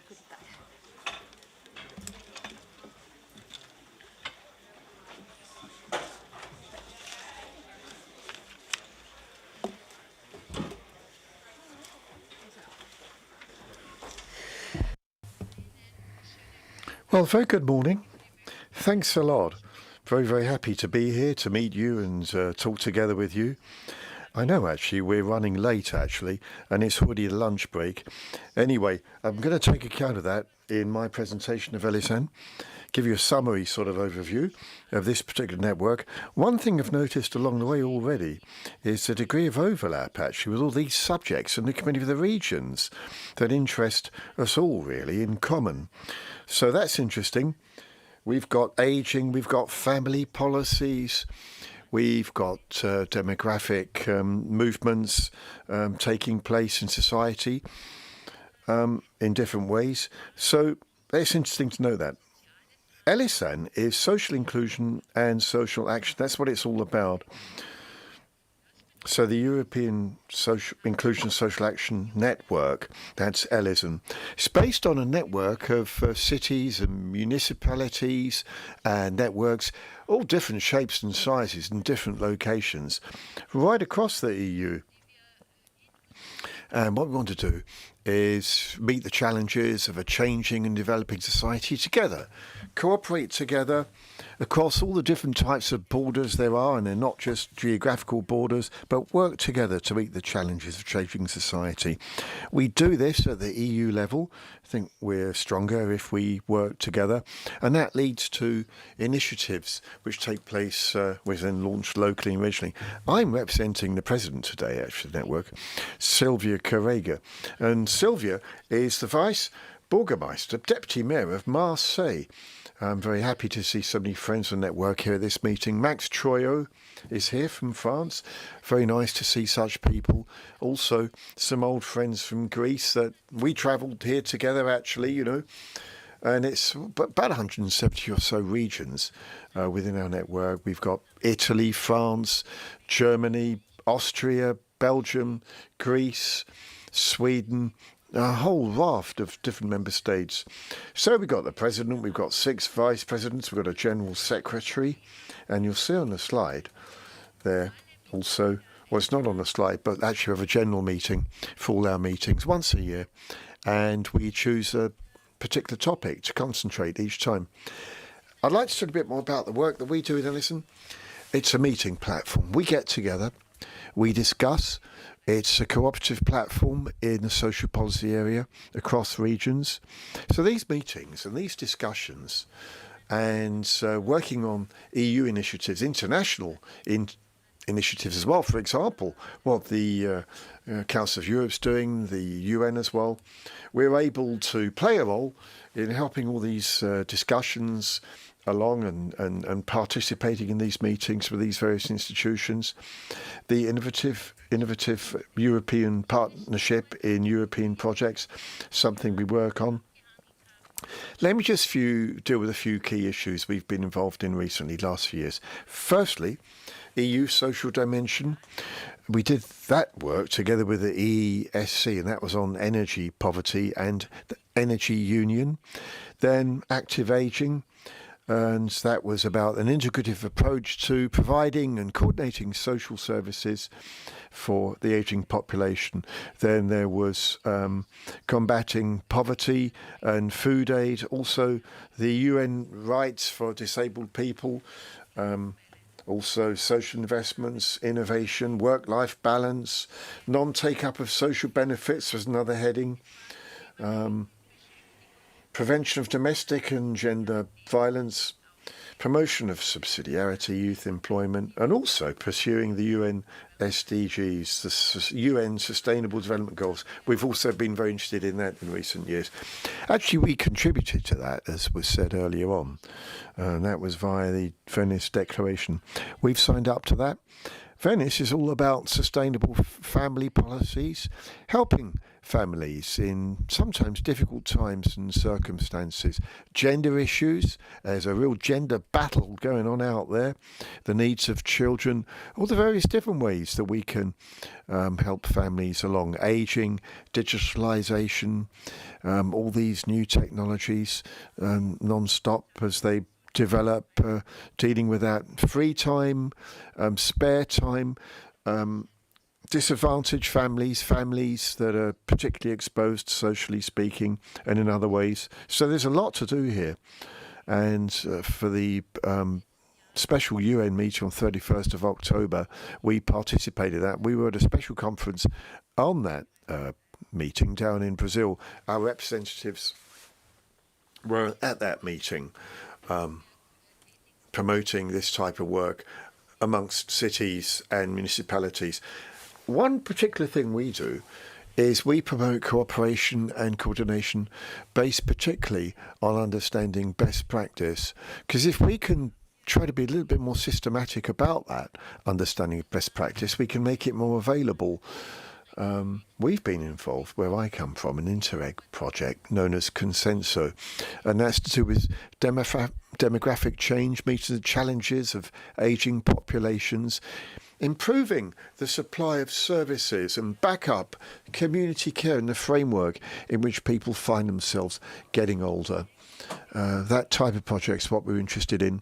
So where I come from in Counton, we are actually promoting that project. So a regional benefit for us, the sort of thing we want to do. We also compile advice, reports, that type of thing, and work with anybody that likes to work with us on these issues. So can I suggest that we work together on this? By the way, anybody in this meeting that's from a region that's not involved in Elisan, please contact us. We'd be very interested in hearing from you. I'm thinking about countries, maybe a few regions from Poland, a few countries from Central and Eastern Europe, which might be particularly interested in joining our ranks. We'd be very open to you. So these are long-term changes, long-term developments, long-term challenges. As I've said, I've touched on a number of important issues such as demographic changes. What about the coronavirus? What sort of issues does that raise for all of us? Well, you know, my region, Canton, actually borders Italy, and we know that there's a lot going on there. So I think there's a role for us to coordinate, actually.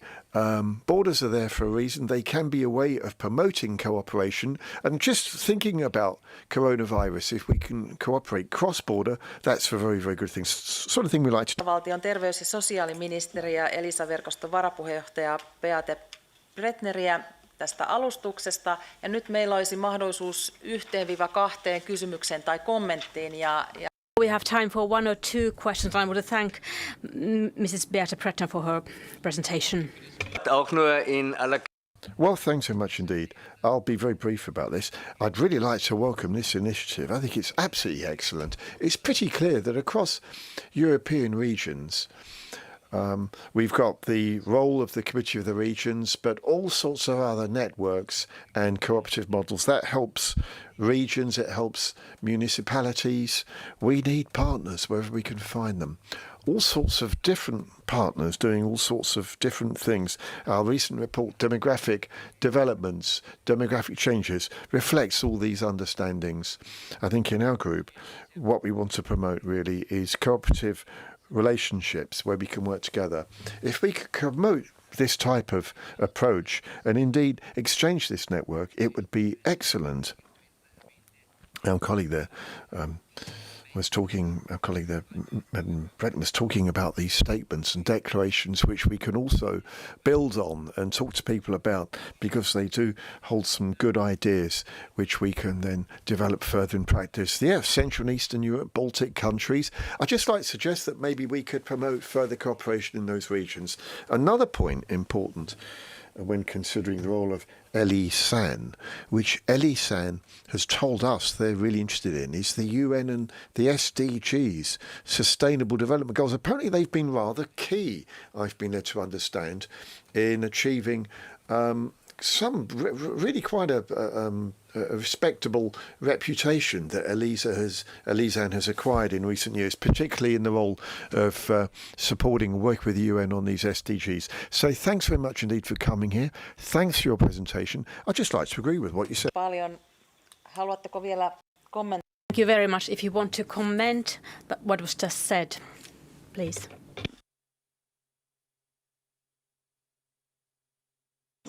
Just say.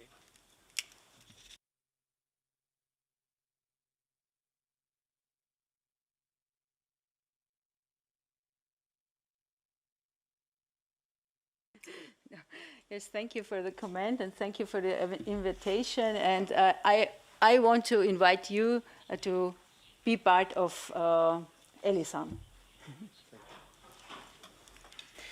Kiitoksia oikein paljon. Thank you very much indeed. Now we have a lunch break, an hour and a half. So our meeting will start 2:45 in the same room. So back here at 2:45. Thank you very much.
Ladies and gentlemen, please sit down.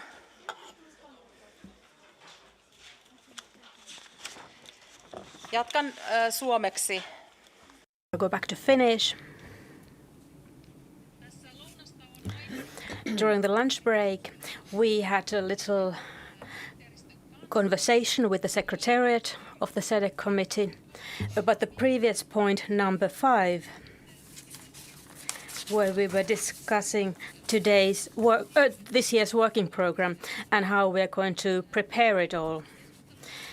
Because in that conversation, some proposals were made, and the Secretariat has written them down, and we went through this just now.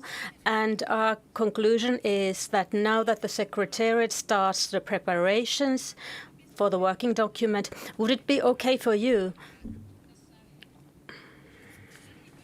that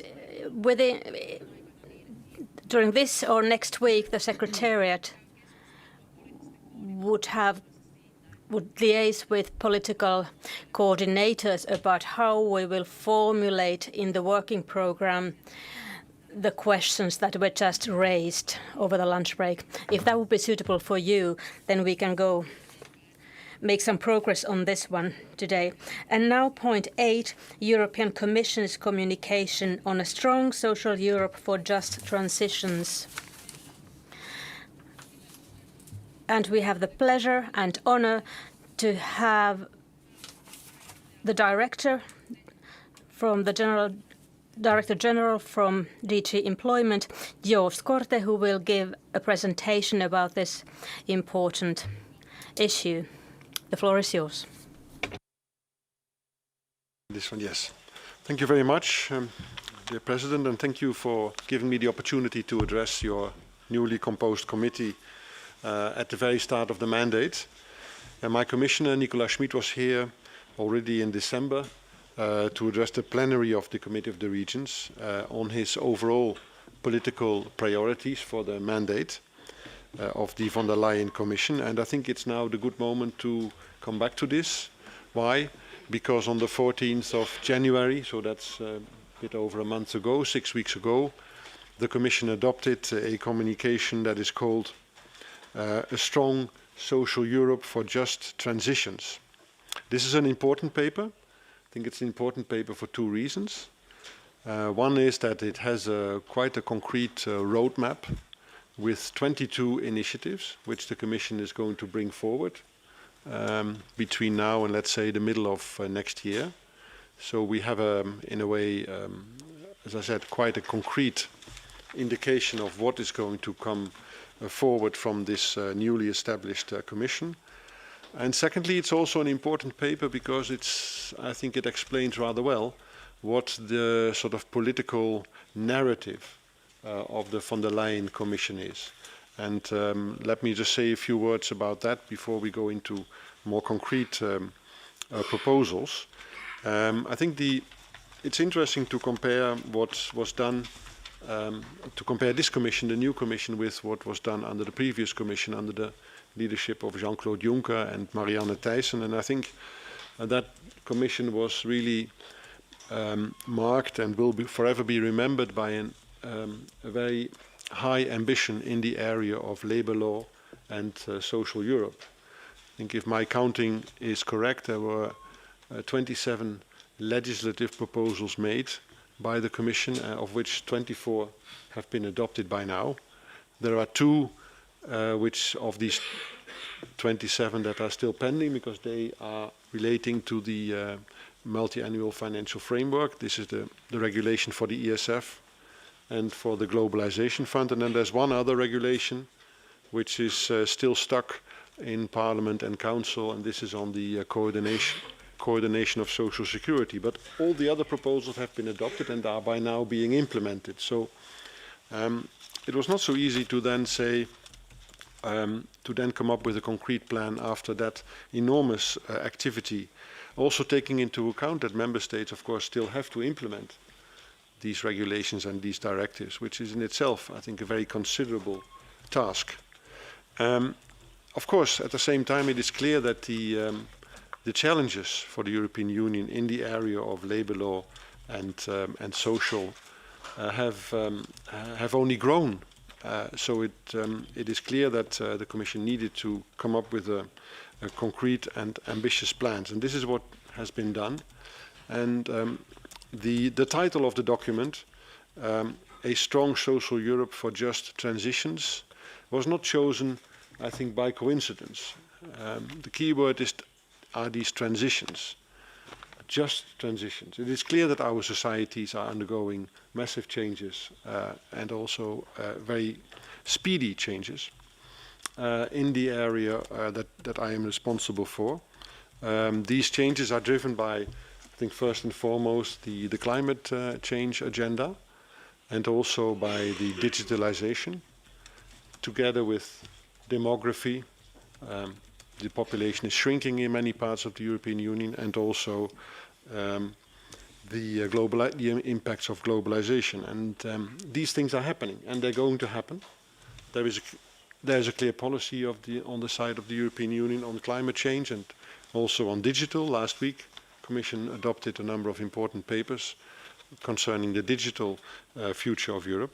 But so that is not so much the issue. The issue is really how are we going to make sure collectively that these transitions are done in a way that is fair and just. And I think that is where the policy of Nicola Schmidt comes in. And that is what you, I think, can see very well explained in the communication of the 14th of January. And I think this is a very important debate, and a debate that is maybe not easy, but a debate that we need to have, not only here in Brussels, but also in your regions and in your cities.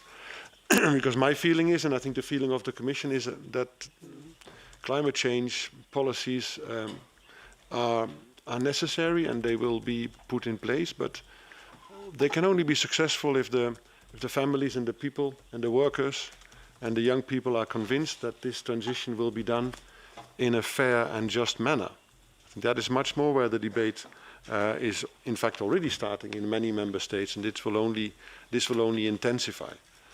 And that is why I think, again, Ursula von der Leyen put her policy squarely in the middle of that discussion.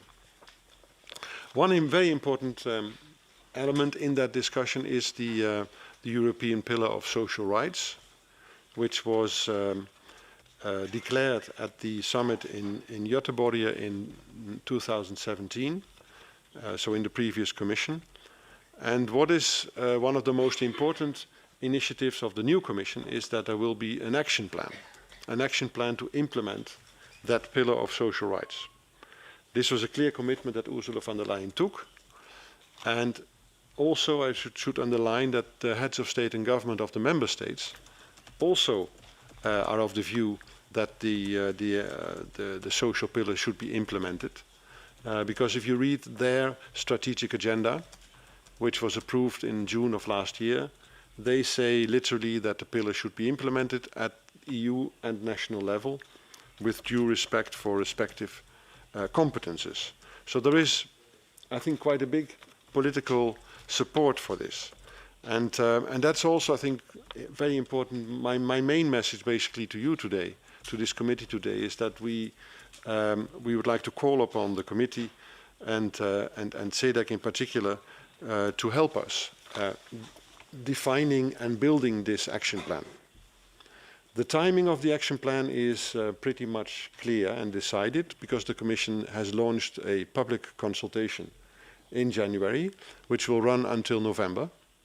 And then next year, sometime in spring and under the Portuguese presidency of the Council, there will be an event, a high-level event, whereby this action plan will be endorsed by hopefully by the heads of state and government of the member states. There are already contacts ongoing with the Portuguese to organize this, and Prime Minister Costa is very keen to have a summit about this topic. Of course, the summit will not be a repetition of what happened in Göteborg. Anyway, the pillar is there. We don't need to adopt it again. This is much more one further step. How can this pillar, with its 20 principles, become something that is more real and more operational, I would say, outside of the Brussels bubble, if I may say so. I think between the institutions of the European Union, the Council, the Parliament and the Commission, this pillar has been quite successfully streamlined. You will find it back in the, everything that is done under the European semester. You will find it back in the country-specific recommendations. You will find it back in the proposals that are made for the regulations. But realizing that most, well, maybe not most, but many of the competences for social policies are actually in the member states and not at the level of the European Union. It is very important that this pillar is also in a way exported, if I may say so, exported to the member states, to the capitals, to the cities and to the regions, the social partners and the other stakeholders. This is absolutely vital. The pillar is not a legally binding document, but it does actually comprise 20 principles that I think symbolize and represent the European welfare states. And I always say that we should be proud of this document. Why? Because I think these principles, while they may be self-evident for all of us, they are actually very European. And I always add that I do not think that Donald Trump would sign them. I don't think he would sign the pillar ever, nor would Mr. Putin or Xi Jinping. So let us realize that these pillars do actually mean a lot because they are at the heart of what I think Europeans expect from their states. And this is again extremely important when you speak about the just transitions. This is what they expect from the governments and also from the regions and the cities, that this is done in a fair way.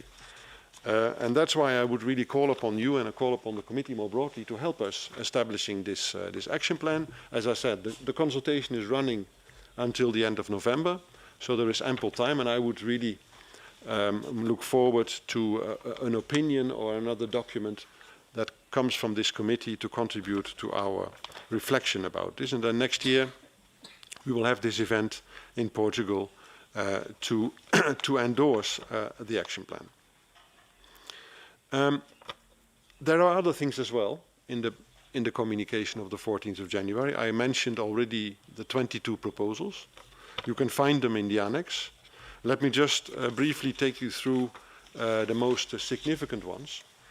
I think the one that certainly is significant and also attracted a lot of attention is the proposal to have a European minimum wage. I'm sure you heard a lot about that one. And it is also quite a controversial proposal.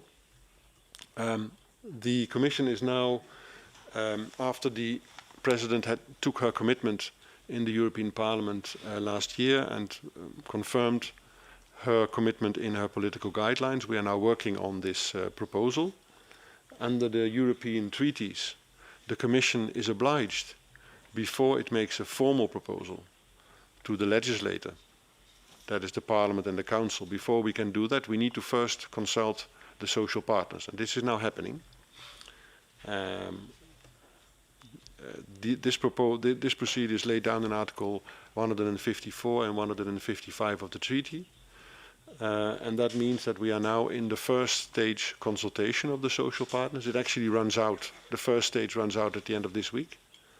And then we will listen and read what the social partners tell us, how they, whether they share our assessment that an initiative to create a European minimum wage is a good idea.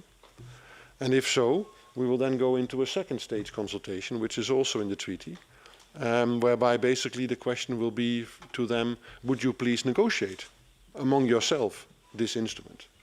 This is what the treaty in fact defines as the desirable way forward. Should the social partners not want to take this forward, because there's no willingness on either side, or maybe only on one side, I don't want to speculate on that one, then the initiative comes back to the Commission. And then sometime, I would imagine, spring or certainly before the summer, the Commission will then have to decide, am I going ahead? And if so, with what proposal? So, and I read sometimes in the media that some journalists say, well, Mrs. von der Leyen and Mr. Schmid don't really know what they want to do anymore, so they've asked the social partners for their view, but this is not true. Huh? This is really fake news. It's actually in the treaty. And this process was also followed for many of the proposals that were made, which I just mentioned, by the Juncker Commission. And I think for the moment, I for one, as a representative of the Commission, need to be a bit modest, because I need to wait for what the social partners tell us. Nevertheless, there are a few things that I would like to mention here. The first is, of course, that this minimum wage will not be one figure for all Europeans. It will not be an amount that is applicable in each and every member state. That would be is economically impossible in view of the differences in wealth and prosperity between the member states, and also labor productivity figures are very different. And also there are legal issues. The treaty actually says that we cannot fix an amount for pay. So that's not what it's going to be. It is not either. It's not either going to be a proposal that obliges member states to either fix a minimum wage in their law, or for them to change the collective bargaining system. Let me explain. For the moment, there are two groups of member states. There are 22 member states, 21 now, I think, 21 member states that have a minimum wage in their legislation, a statutory minimum wage, whereby the government once a year, once every 2 years, sometimes once every 6 months, changes the minimum wage. And then there are the other member states, the 6, who do not have a minimum wage in their law, but who leave this to the social partners. And there is collective bargaining, and through the collective bargaining, minimum wages are de facto set. And both systems are there, and both systems can stay. There's no question about the Commission wanting to change one or the other, or force member states in one or the other direction. This is not at all what the Commission has in mind, and this is not at all what Ursula von der Leyen has said, and neither what Nicola Schmid has said. That we will respect both traditions, and within that reality, that historical, cultural and political reality that the member states have, we will put forward a framework within which all of them can set their minimum wage. Of course, the idea is that the minimum wages grow together. There is convergence. Certainly, if we look at the long-term figures, you can see that wages are converging, but very, very, very slowly. So the idea is very much that with this instrument, we will encourage that wages grow together. And just one example, I mean, of course, this is a bit extreme, but it helps you maybe to think about the usefulness of this instrument. The minimum wage at the moment in Bulgaria is 225 euros, and in Denmark it's more than 3,000 euros. That is the biggest gap. There are also smaller gaps, but we easily have a factor 6 and 7 differences. And the question really is, and I think this is the assessment that the President has made, is this really sustainable in the long term in the single market? And if I look at issues that we have with posting of workers, also people leaving certain areas, what is now called also the brain drain or the brain circulation, I think many of these issues can be explained by these huge differences. So that's the debate. That's the debate.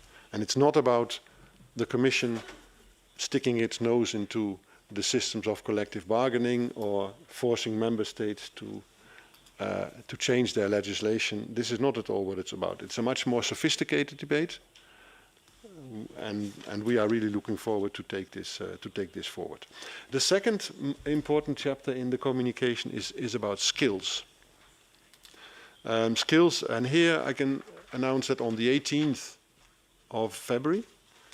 March, the 18th of March, so that will be I think in 3 weeks, the Commission is going to come with a set of proposals for skills, and also with a recommendation, a Council recommendation for vocational education and training, And this is because wherever you go, wherever you speak, to have these, for these transitions that I mentioned to be successful and possible, it is clear that a very, very big number of people who are working today need to be upskilled and reskilled, because industries are going to change. There will be jobs. In fact, the Commission has made some estimates whereby there will be more jobs because of the digital transition and because of the climate change transition. I hope this is true, but these jobs will not be the same. So even there will be jobs, more jobs, but people need to change. And here, if you look at the figures that come from business themselves, they are all complaining about the lack of skilled labor that is available, both the ones that come from school, but even worse are the ones that have a job and that are where the upskilling and reskilling percentages are extremely low. And if you compare our European Union with, let's say, Canada or the United States or Japan, so our competitors basically on the world market, we are doing very badly. The number of the money, the percentage of the GDP that countries spend on their education is low in Europe. And the money that is spent on people in a job who need to be retrained, upskilled or reskilled is even lower. I think our figures say that only 1 in 10 of the workers are doing any sort of training. And this is a huge challenge. Everybody agrees it's a huge challenge. Everybody's complaining, but there's relatively little action ongoing to tackle this problem. Some member states are taking it forward, and we, from the side of the European Commission, would like to contribute to this with a number of proposals that will very quickly see the light of day on the 18th of March. There's also, thirdly, a lot happening in the European Commission, and it's also explained in this communication about demography, the demographic trend, an issue that is also, of course, rightly preoccupying you a lot here. So there's going to be a report, first of all, on the impact of demographic change. This is going to come the first quarter of this year. That's very soon. And then there will be a green paper on aging, which is coming in the fourth quarter of this year. And in 2021, the Commission announced a specific long-term vision for rural areas.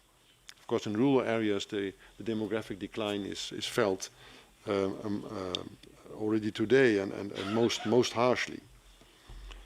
Can also mention the Just Transition Fund, which the Commission has put forward, which is part of the multi-annual financial framework, whereby those regions that will be particularly impacted by the climate change requirements will be able to use extra funding from the EU budget.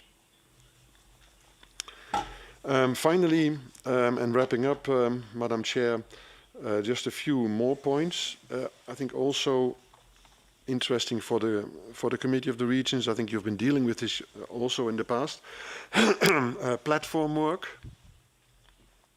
So platforms are developing quite rapidly in Europe, and there are many questions about the status of the people who work in that growing new part of the economy.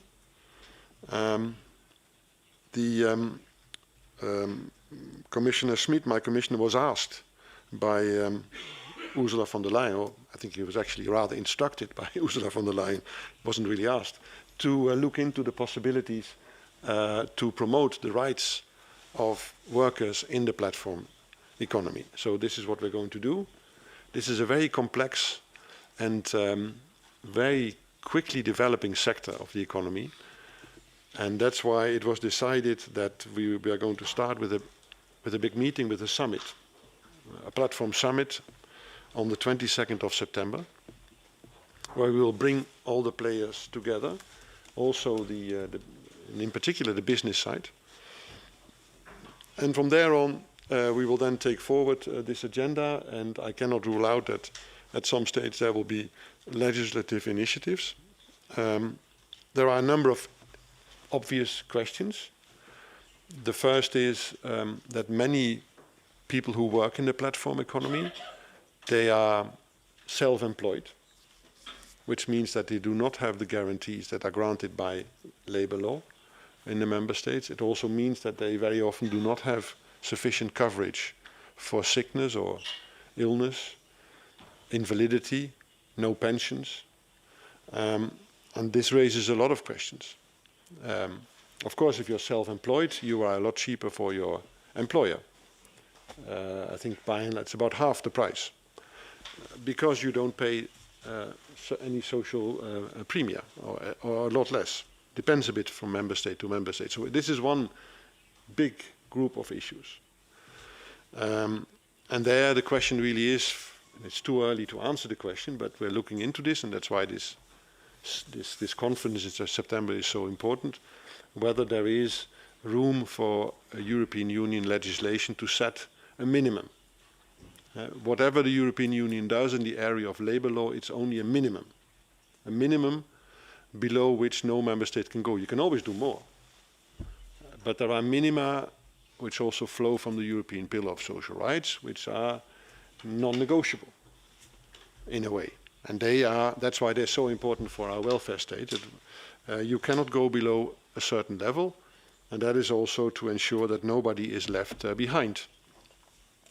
Another question here is the possibility for people in that sector to organize themselves and to have collective bargaining. Today it's very difficult. If you are self-employed, you cannot be part of a trade union. And I understand this, because we do not want our dentists or our lawyers to sit together and negotiate their prices. That would be, we would think that's a cartel.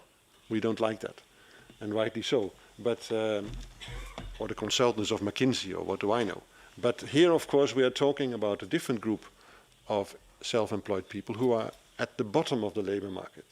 So would it not be wise, so that they can organize themselves and collectively negotiate with their employers their rights and their wages? This is another important question in this regard.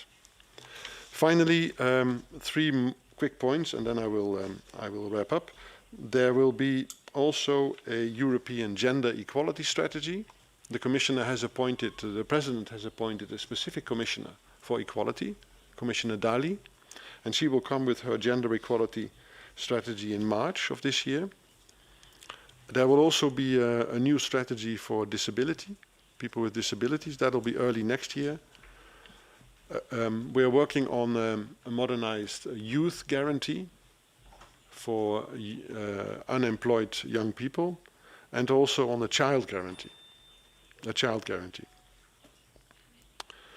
So I think this is what I just wanted to highlight as the main points. As I said, there are many more, and I don't want to do injustice to anybody if I forgot something, but I need to be short today, and I'll obviously be happy to do my best to answer your questions.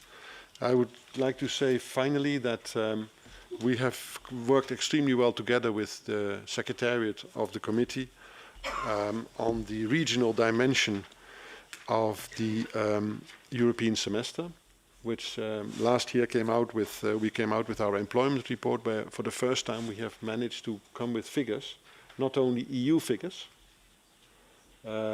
which are averages of the whole of the EU, but we now go down at a much more granular level, whereby we also give on a number of important indicators the situation for each and every region. And that, I think, is a very helpful way forward, and we will certainly continue, because averages in the European Union can be quite meaningless. They give you a trend, but if I look at the figures of the European economy today, things are going really well. We've never had so many people at work. Unemployment has never been so low. But that doesn't mean that, and some member states have reached the targets of the 2020 strategy, but that doesn't mean, of course, that everybody in all regions is happy. Not at all. There are still very deep pockets of poverty, of unemployment, and I think they come out a lot better if we take this regional breakdown. Thank you very much.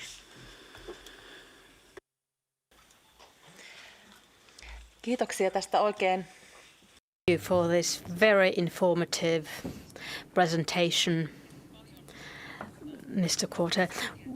We got a lot of information, especially about the preparative agenda and timetable. And maybe if you have time, we could take a few questions after your presentation. Let's start. Mr. Quartner and Madam Renström, is there somebody else who wants to have the floor? We can write down your names. Yes. Kaiha. Okei. Siinä tulee kysymykset ja... Okay, let's start with Mr. McCarthy. President, can I thank the Director General for coming in? I have a feeling you're talking to the converted in terms of your interests and our interests in terms of the Committee of the Regions. As you know, we've been doing a lot of work on the European Pillar of Social Rights. I think we published an opinion maybe 3 years ago, and over the last 3 years we've been doing a lot of kind of seminar, conference work, pushing the narrative on, and really actually championing it. And I think we have a lot of experience when it comes to championing it. I think perhaps in the last 2.5 years, we've done 12 opinions on different elements of the European pillar. So everything from the working conditions to transparent, predictable working conditions, education and culture, work-life balance, higher education, social security systems, social innovation, youth and solidarity core. And even this morning, we actually had a discussion on demographic change, and we did mention the Committee of the Regions has done a report in the last 1.5 years where we looked at 30 regions and 30 action plans within those regions to look at demographic change. So even before we start this revamped journey with you on the Strong Social Europe for Just Transition, you said you've got something on in March. We can probably pull together 14, 15 opinion documents and give those to you by early March, instead of perhaps you waiting for us. So we have an enormous bank of knowledge that we wish to share with you, and we are delighted that you actually have come in to chat to us. So I've no doubt that you will be calling on us officially, probably and unofficially as well. But I would ask that you have a look at those opinions and have a look at the reports that we've actually done. Thank you. Kiitos ja Renström. Thank you, Madam Renström. Thank you. And I would like to thank the Commission for this communication paper that is very positive and forward-looking. I'm here. And it covers many issues that is really important for us at the local and regional level. I'm not going to go into most of the things, even though you could say some words about it. But I was thinking of one thing, is that when you're talking about the European values that you want to see support, I was a little bit concerned because you're talking about the European values and you're mentioning the climate, the environment, the protection of workers, and also child work and so. And of course, this is very important. But looking around in the world, you know that many countries outside Europe, but also countries within Europe, are really having a problem with their work with democracy and human rights. So when we're talking about European values, I would very much appreciate if we always could hold the values of the democracy and human rights very high, because these are the things that are, for me, is the platform for the sustainable society that we're going to work with. So that is my only comment when I read the Commission paper. Kiitoksia ja rouva. Thank you. Thank you, and I agree that this is hopeful, and we have a lot of saying. But my reflection on the minimum wage is also that we have to take in aspects what's happening. You were talking that Europe, a lot of companies, they lack the higher educated people and so on.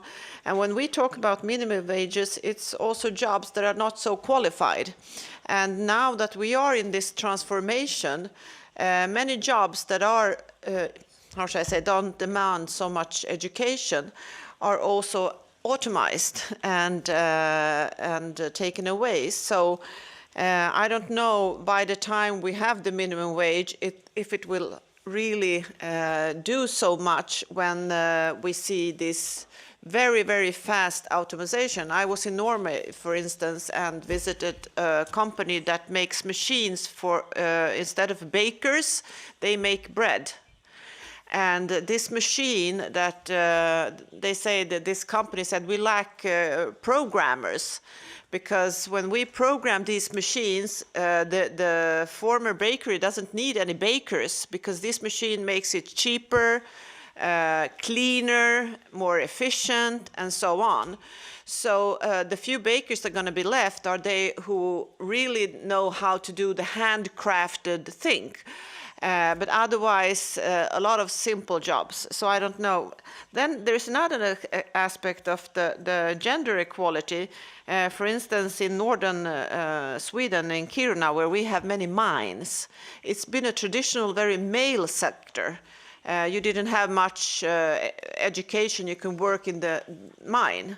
But today, to work in the mine, you have to be an engineer because there are so many advanced machines. And I was just told recently that the girls have higher degrees, so they get into the education. So there are a lot of girls at the mine engineer education. And the boys don't even have a chance to get into the education. And they can't work in the mines anymore. That was a male-dominated. So things are changing because of the demands for higher education. And why don't we have so much highly educated people? Well, you mentioned Canada. Well, Canada has also been very selective who can enter Canada. They pick people who can, what do you have kind of education? Europe have taken a lot of immigrants that have no education also, and we have to integrate these people. So that's why it's very important that we have education for adults. Kiitos, Glescher. Thank you, Mr. Gasher. President. Thank you, Madam Chair. Thank you, Director General, for that thorough presentation. It certainly does appear to be a major challenge which you're facing to take this programme forward. I just want to mention employees on the platform.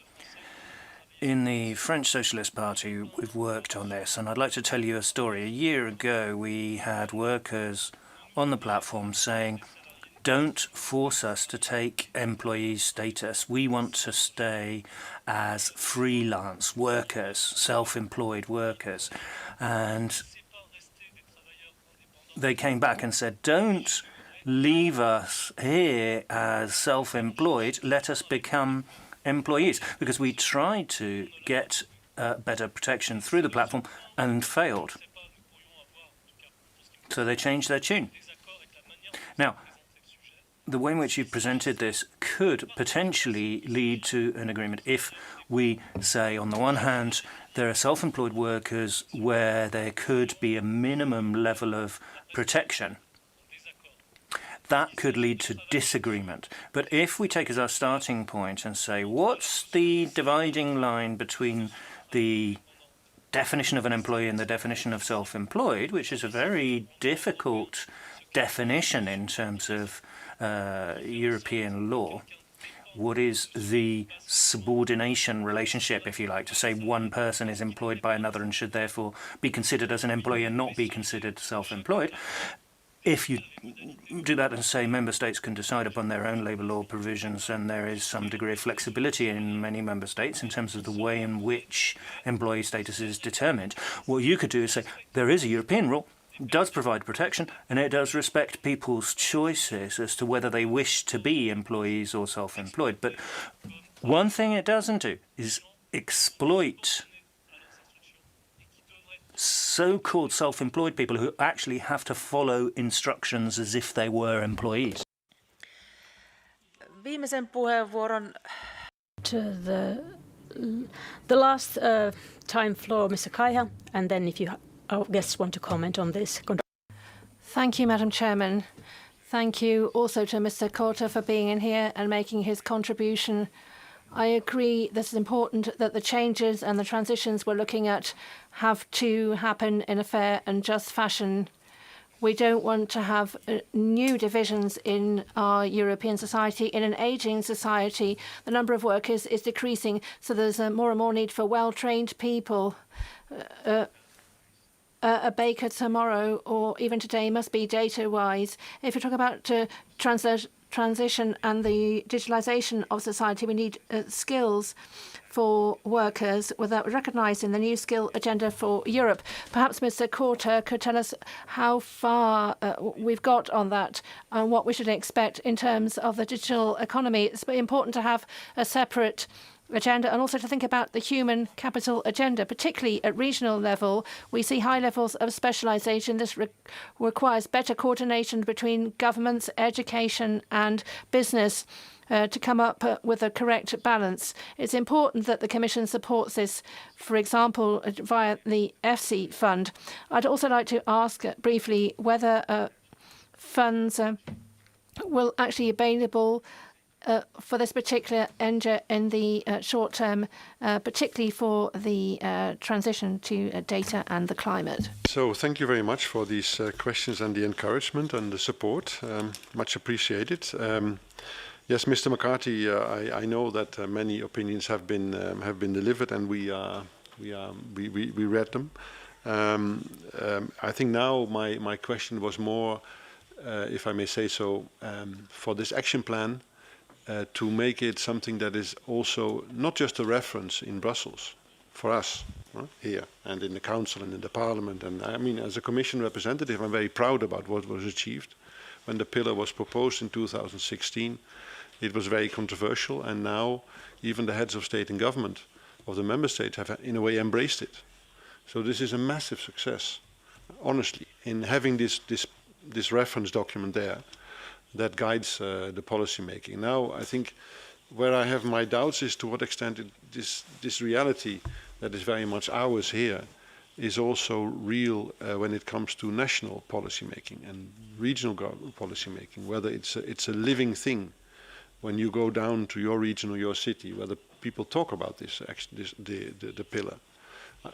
I doubt it. So that is what I think the next step would very much, we would very much like the next step to be.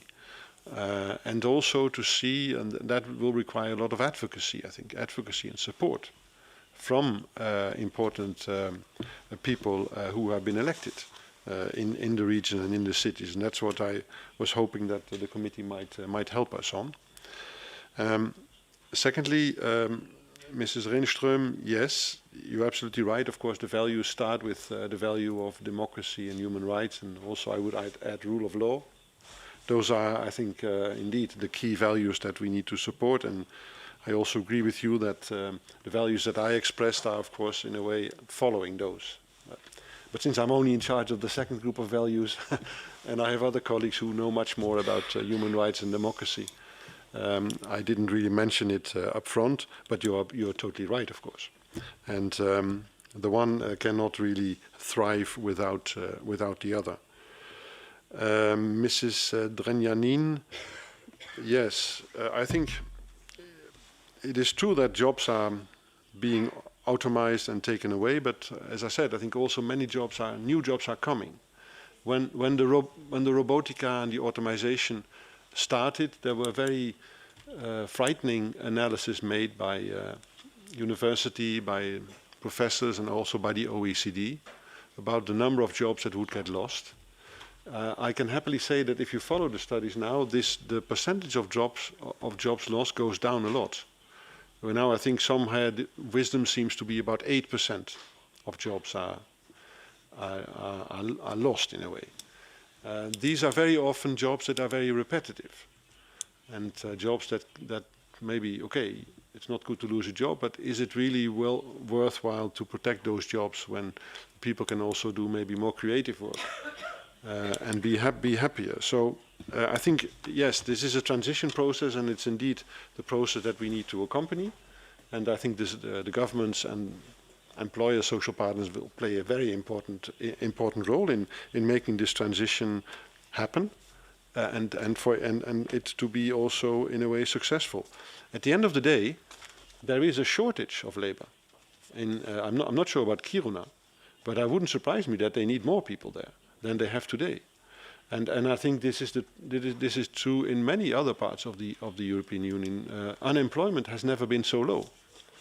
There are also, I hasten to add, in a number of member states still unacceptably high levels of employment, but I think we are going to a situation whereby there is competition for labor, and skilled labor in particular.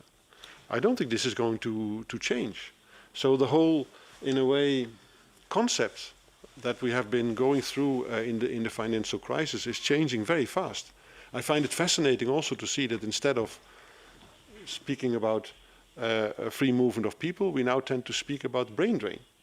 So there is an issue there that people are actually leaving to better places where there is apparently a good market for them. So it is really about how can we make sure that that we have sufficient labor in the European Union.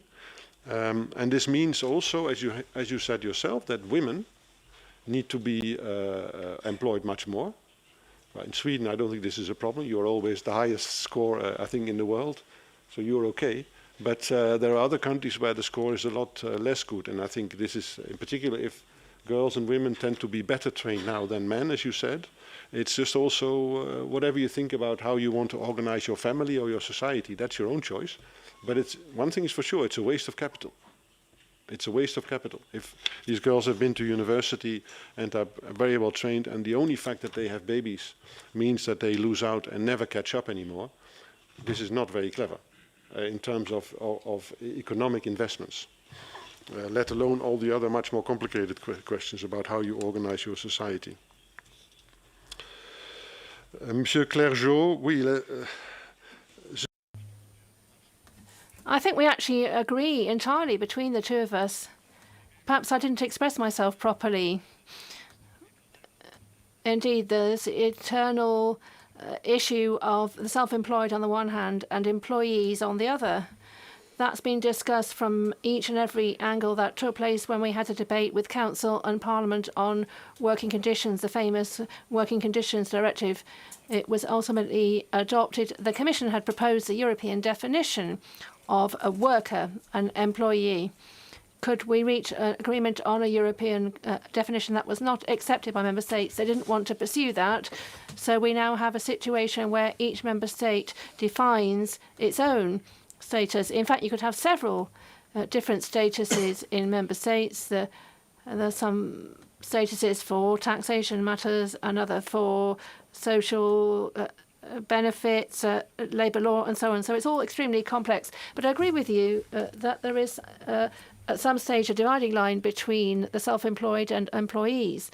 I think what's interesting to do is to look at the cradle of the platform economy, the gig economy in California. They changed the law. They changed the law precisely to deal with your question.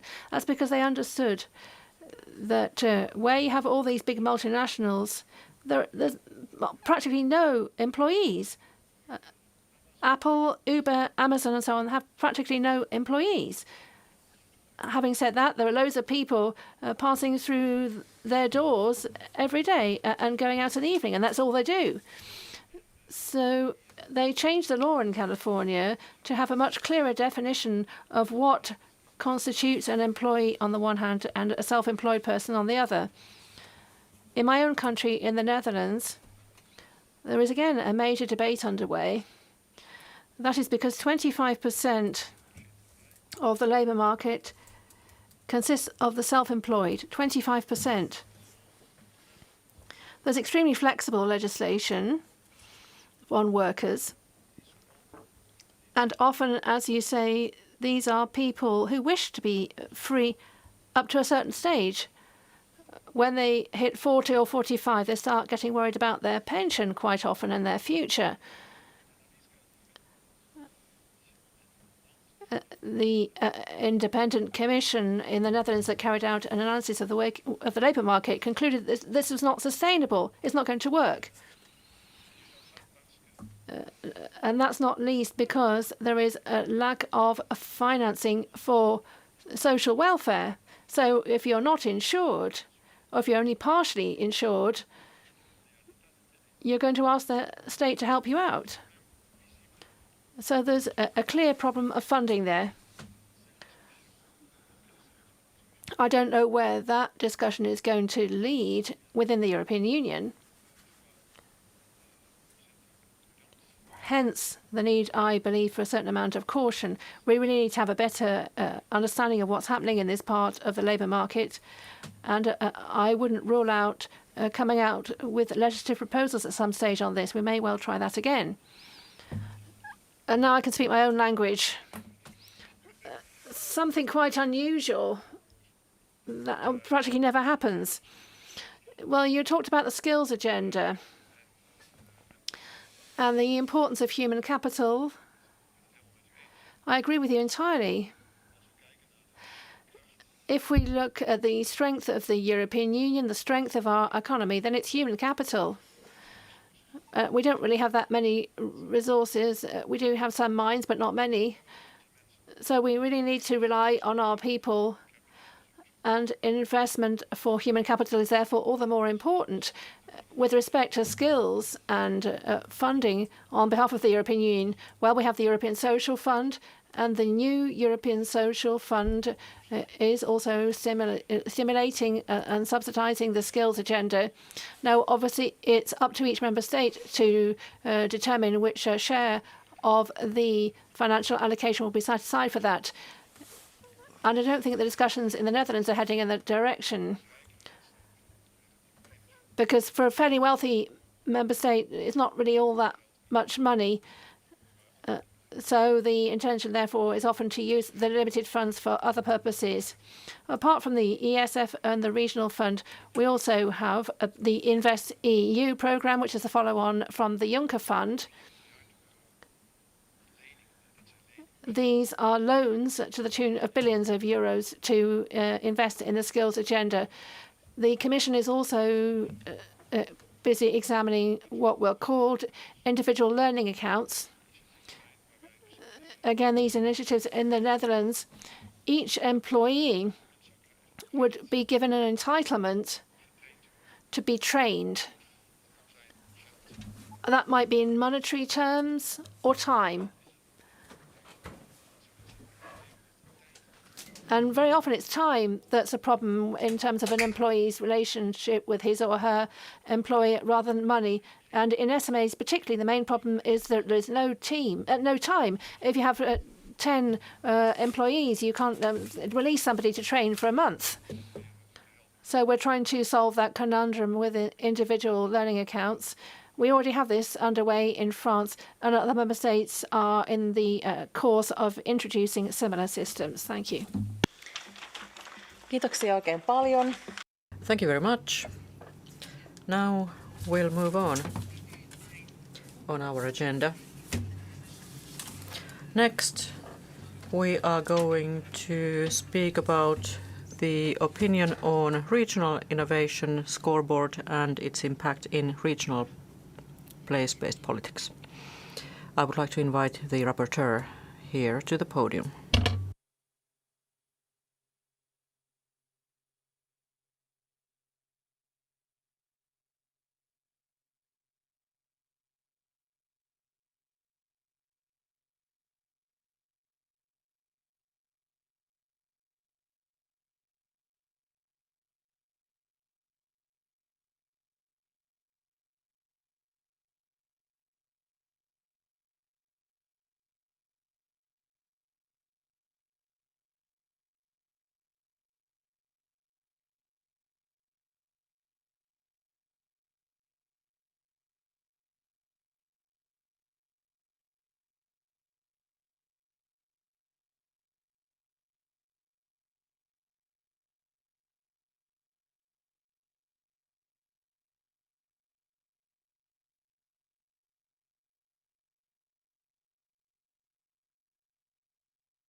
Okay, I'm not using so.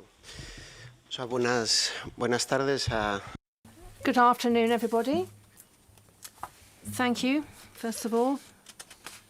Thank you to the SEDEC Secretariat for all the help you've given me in drawing up this report. The report talks about the indicators for the Regional Innovation Scoreboard and its impact on implementing policies in our regions, or in our cities, in fact. I'm going to be very brief.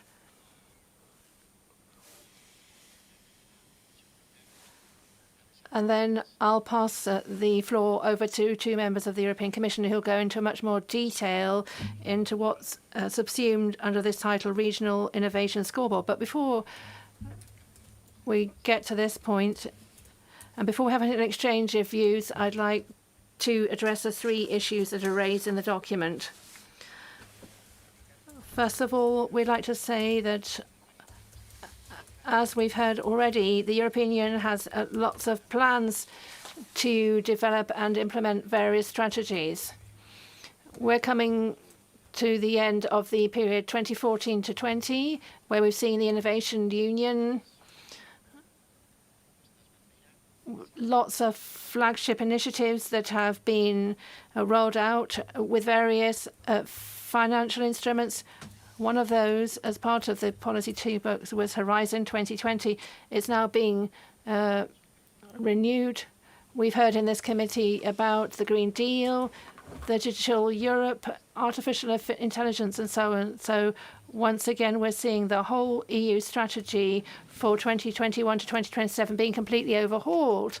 One of the major regional policies which has been brought to attention in recent years involves creating strategies for smart specialization, which also relate to EU policies. The Union's general policy on the Innovation Union. Again, this fits into Horizon 20 and to some extent also fits in with the Juncker plan and so on. So we have all sorts of plans. At the same time, we also have a number of indicators. In this case, we have one major indicator, which is the Regional Innovation Scoreboard. In its regional dimension, as its name indicates, there are a number of indicators here which look to the situation of each region based on these indicators. So this is a way of indicating whether we're strong or more moderate in the area of innovation. So these regions are classified in some form or another. They are assessed on the basis of predefined indicators. Now, it's quite obvious that those indicators do have quite a major impact on regions, depending on what happens. Very often, this has a major political impact that can bring forward certain policies. If you look at the colour of each region, that's a function of how much progress the region in question has made in terms of this indicator. This, therefore, has a political impact, and I would therefore imagine that what is behind these indicators is a willingness across those involved, the Commission, the European institutions, our institutions, is that we have an impact in terms of improving the implementation application of the EU's policies. The intention here is, of course, to improve matters for everybody. So we're talking about some kind of added value, as it were, in terms of all the policies we want to implement. Just to give you a very practical example,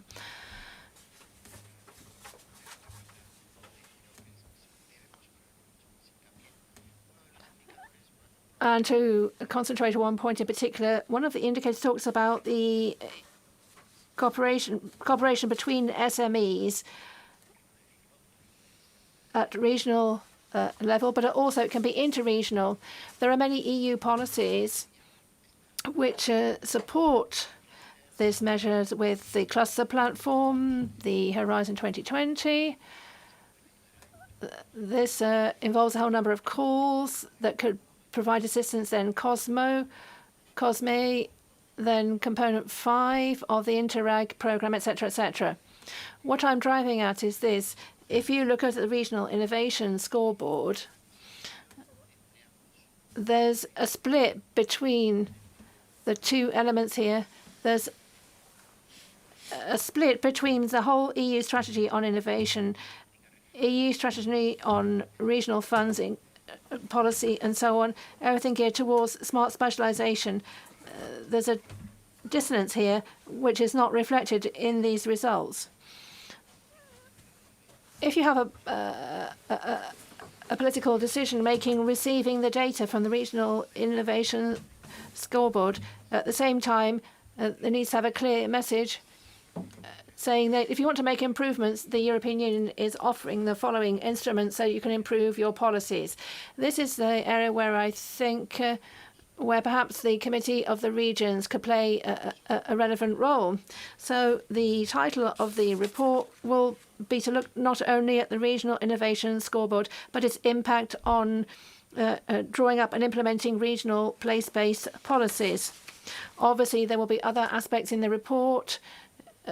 It will look at how this indicator might fit in with other EU indicators or more secondary issues into a methodology, which we'll come to later on.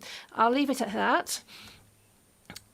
I think the 6 minutes I've just spent on this is enough for an initial overview. So if the chair would allow me, I'd like now to give the floor to the European Commission.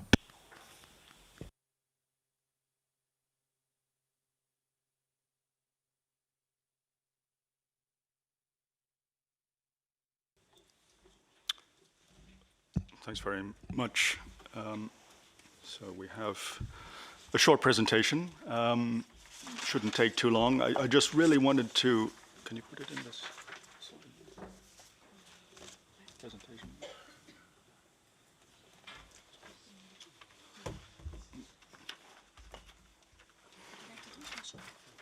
If you put it in the presentation. Okay, so what I'm going to do basically is just emphasize the importance of the Regional Innovation Scoreboard as a monitoring tool. It's part of two publications. It has a sister publication called the European Innovation Scoreboard. Both are linked. Both are based on the same data sets. You can go down.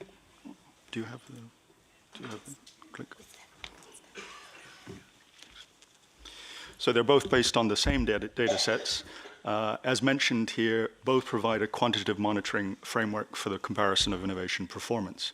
The RIS, the Regional Innovation Scoreboard, which I'm here to talk about today, is actually published every 2 years. And indeed, it came out last year, and I'll give you just one or two results from that. But really, the objective here is just to give you an outline of what the scoreboard actually does. So we cover, at least in 2019, we covered 238 regions of the 23 EU member states, plus Norway, Serbia, and Switzerland. It uses 17 of the 27 EIS indicators. This is largely because of what's available at regional level. Indeed, if we could have the other indicators available at regional level, we would include those. But again, we are limited in terms of what we can do. Here we list all the indicators, and the ones in green, highlighted in green, are the ones in the RIS, in the Regional Innovation Scoreboard. So you can see there are some missing, but nevertheless we are making attempts to improve the indicators used, and indeed the quality indicators. And one of our objectives over the next 2 years, so for the next RIS, indeed the European Innovation Scoreboard, we are looking at a review of the methodological framework.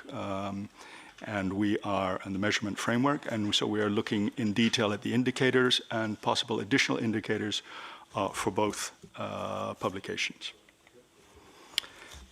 As you saw earlier, we had a color chart, and in fact I'll come to the map in a second, but basically the performance groups of regions are divided into 4 categories. As you can see, it's relative to the performance of the EU average.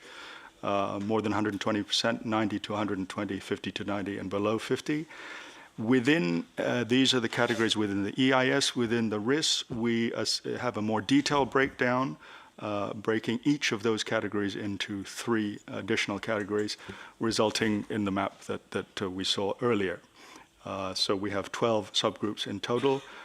Clearly, the range is from the highest performing regions which are the dark blue, to the lowest performing regions in the dark brown. So from 2019, I mean, there is a progression every year. From 2019, we had 38 innovation leaders, 73 strong innovators, 97 moderate, and 30 modest. The most innovative regions, as you could see from the map, are typically in the most innovative countries. But in fact, there are some differences, some hotspots outside of those regions that have done very well. Over time, I mean, this is one of the issues that we look to the scoreboard for, is a progression over time. So at the same time as improving the methodological framework, we're also looking for some continuity so we can make comparisons over time, which I understand from many of you, or indeed from many of your regions, you've found useful in the past, and indeed also at a national level. So if you're looking at the performance over time, for example, we have seen that over the period 2011 to 2019, 159 regions have improved their performance, while 79 have worsened. So overall, there is a general increase in performance. This is a relative improvement. So if you look at this map, we will then see that although it indicates the change in performance, but it doesn't reflect necessarily the initial performance in 2011. So even the highest performing regions may have shown a relatively poor improvement, but nevertheless, in absolute terms, they are performing well. So this is relative to 2011, which shows quite an interesting how much the regions have improved or deteriorated over time. Generally, there's, as we said, quite a significant improvement in performance in the majority of regions. Just again for information, we have an interactive tool which you can consult if you want to make comparisons with the different regions in terms of different indicators over a number of years. This is both for the RIS and for the EIS, and we do in actual fact also are also planning a review of this tool as well. So we're making a number of revisions over this year and next year. And there we're looking to integrate the two tools so we can have further comparisons between regions and between countries and regions. This is something I mentioned earlier on. So the consultation here with the committee is very timely, because we are looking at revising the measurement framework for next year, for 2021. So for both publications, the EIS and the RIS will be reviewed there. And we have been consulting with the European Research Area and Innovation Committee, ERAC, and the EPG, the Enterprise Policy Group. In fact, we had one meeting in December where we took the initial consultation and initial views and presentations. And we will have two further ERAC-EPG meetings this year. And in fact, the second one will focus specifically on the RIS, so the Regional Innovation Scoreboard. So hopefully we will have the opinion to bear in mind at that stage. And reports will be prepared and released through the two committees, or the joint committees for that purpose.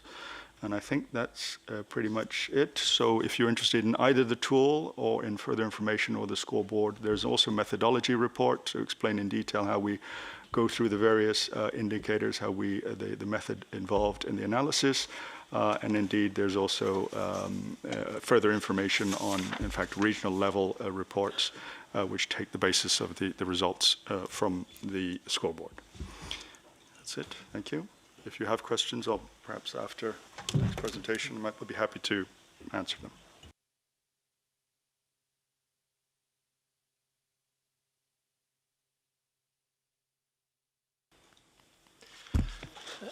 Good afternoon. My name is Marek Pszora. I'm coming from DG Regio, and actually, let me present you the. Eli minä esittelisin teille lyhyesti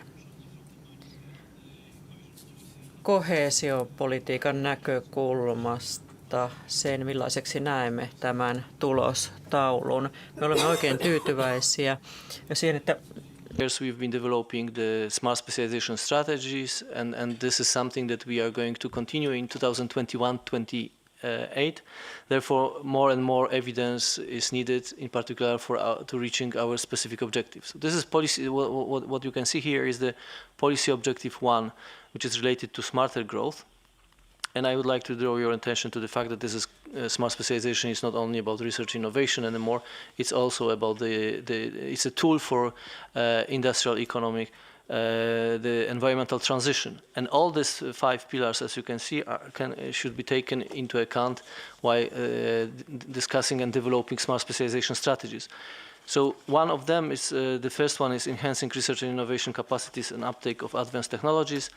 The other one is digitalization for citizens, companies and government, growth and competitiveness of SMEs, startup and scale-ups, and the new element in ERDF, this is what we are discussing very much, skills, developing skills, upskilling, reskilling.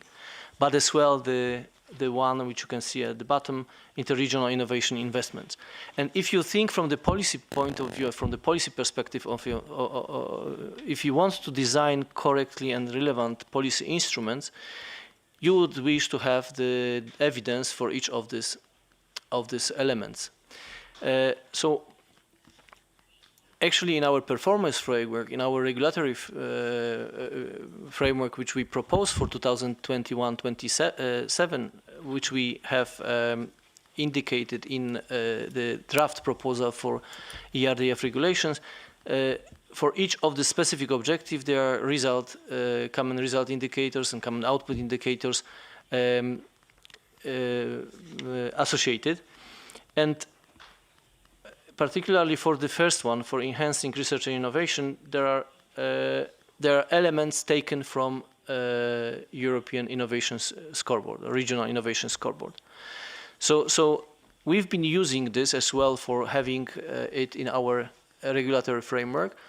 But we use the others, not only this. So it is for us one of many sources of information, very important one, however, particularly as regards the research and innovation part of the smart specialization.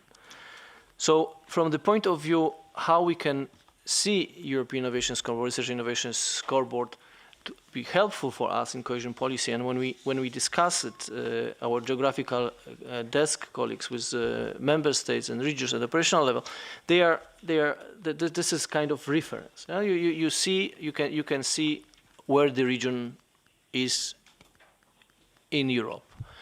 What is the innovation performance in comparison with within the country and across Europe?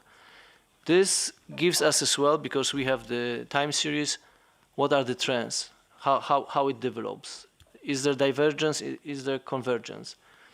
This is as well an element in specific areas. You see where there is improvement, where there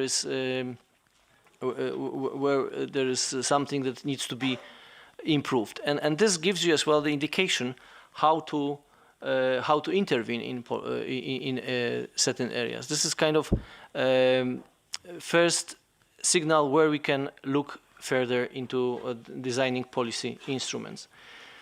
Then this is as well the identification which regions are performing well. So it gives you the idea what kind of instruments they have and why they have better innovation performance. And finally, in time, you might correlate it with the innovation in the impact of the policy instruments you have introduced in the past. So, taking all this into account, for us, this is some kind of reference where we can look at the evidence for our policy instruments design, but it's not the only one. It's one of many other which you looked at, you have highlighted. So from our perspective, this is a very valuable tool. It's not completely and one-to-one linked to the policy, because it cannot be as policy development. We can have ambition to have it like this, but definitely, if you look from the point of view of digitization, or from the point of view of upskilling, reskilling, there is still some elements which could be improved in order to help us, all regions and us in DG Regio, to improve design of the policy instruments.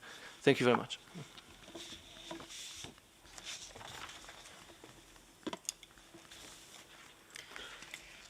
Kiitoksia. Thank you very much for these presentations. And now we have some time for questions or comments, if you like.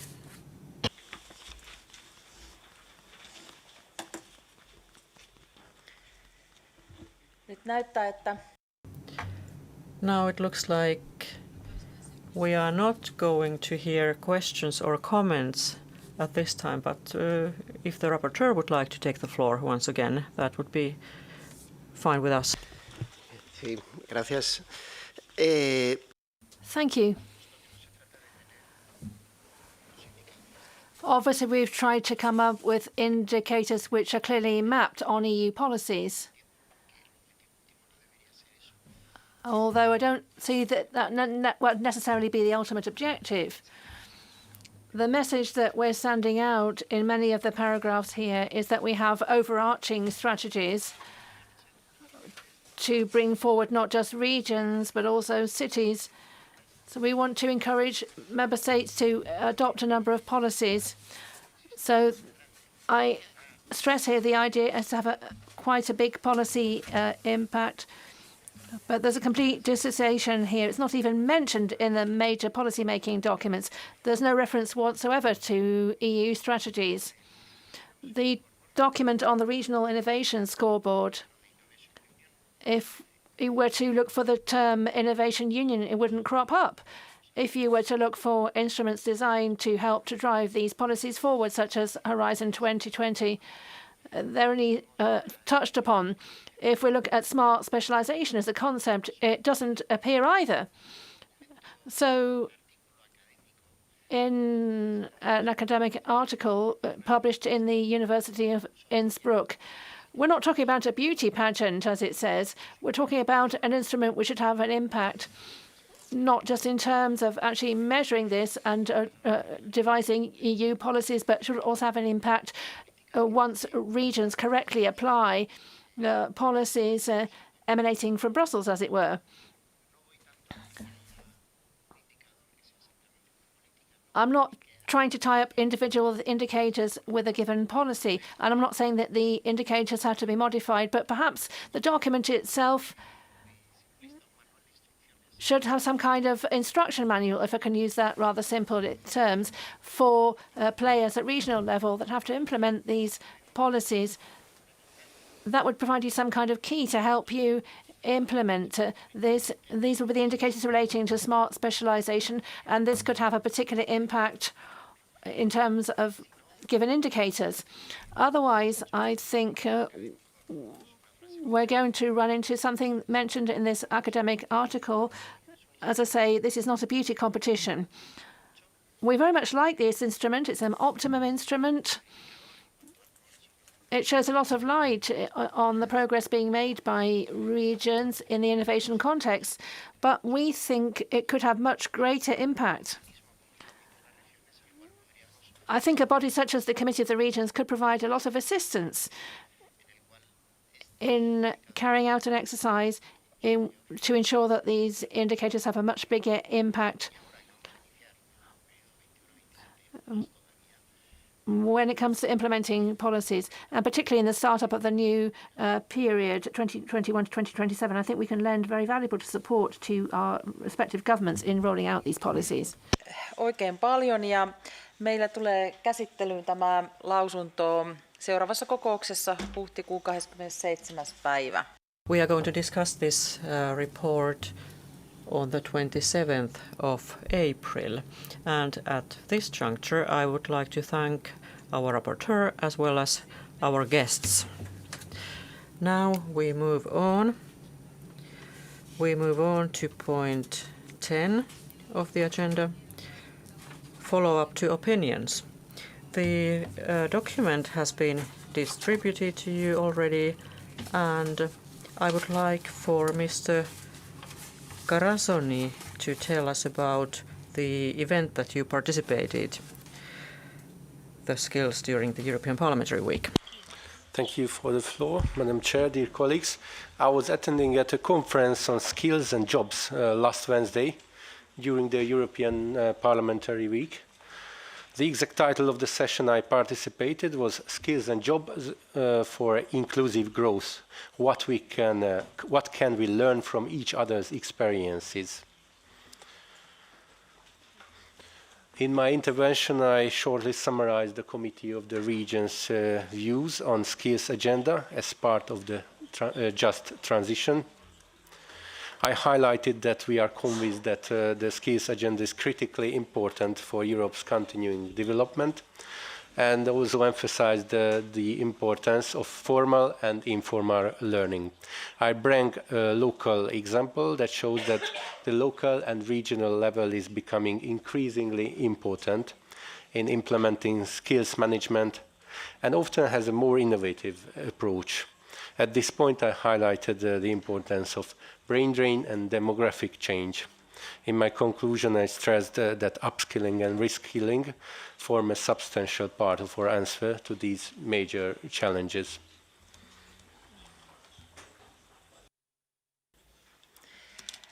Kiitoksia. Thank you very much. I think, unless there are requests for the floor, I guess we can move on to point 11. Any other business? Would there be any other business before we end this meeting? If there are no A or B points, then I would like to tell you that our next meeting will take place on the 27th of April here in Brussels. I would like to thank you for this meeting, and the chairman kindly also thanks the interpreters, and I would also like to thank the secretariat. Thank you very much.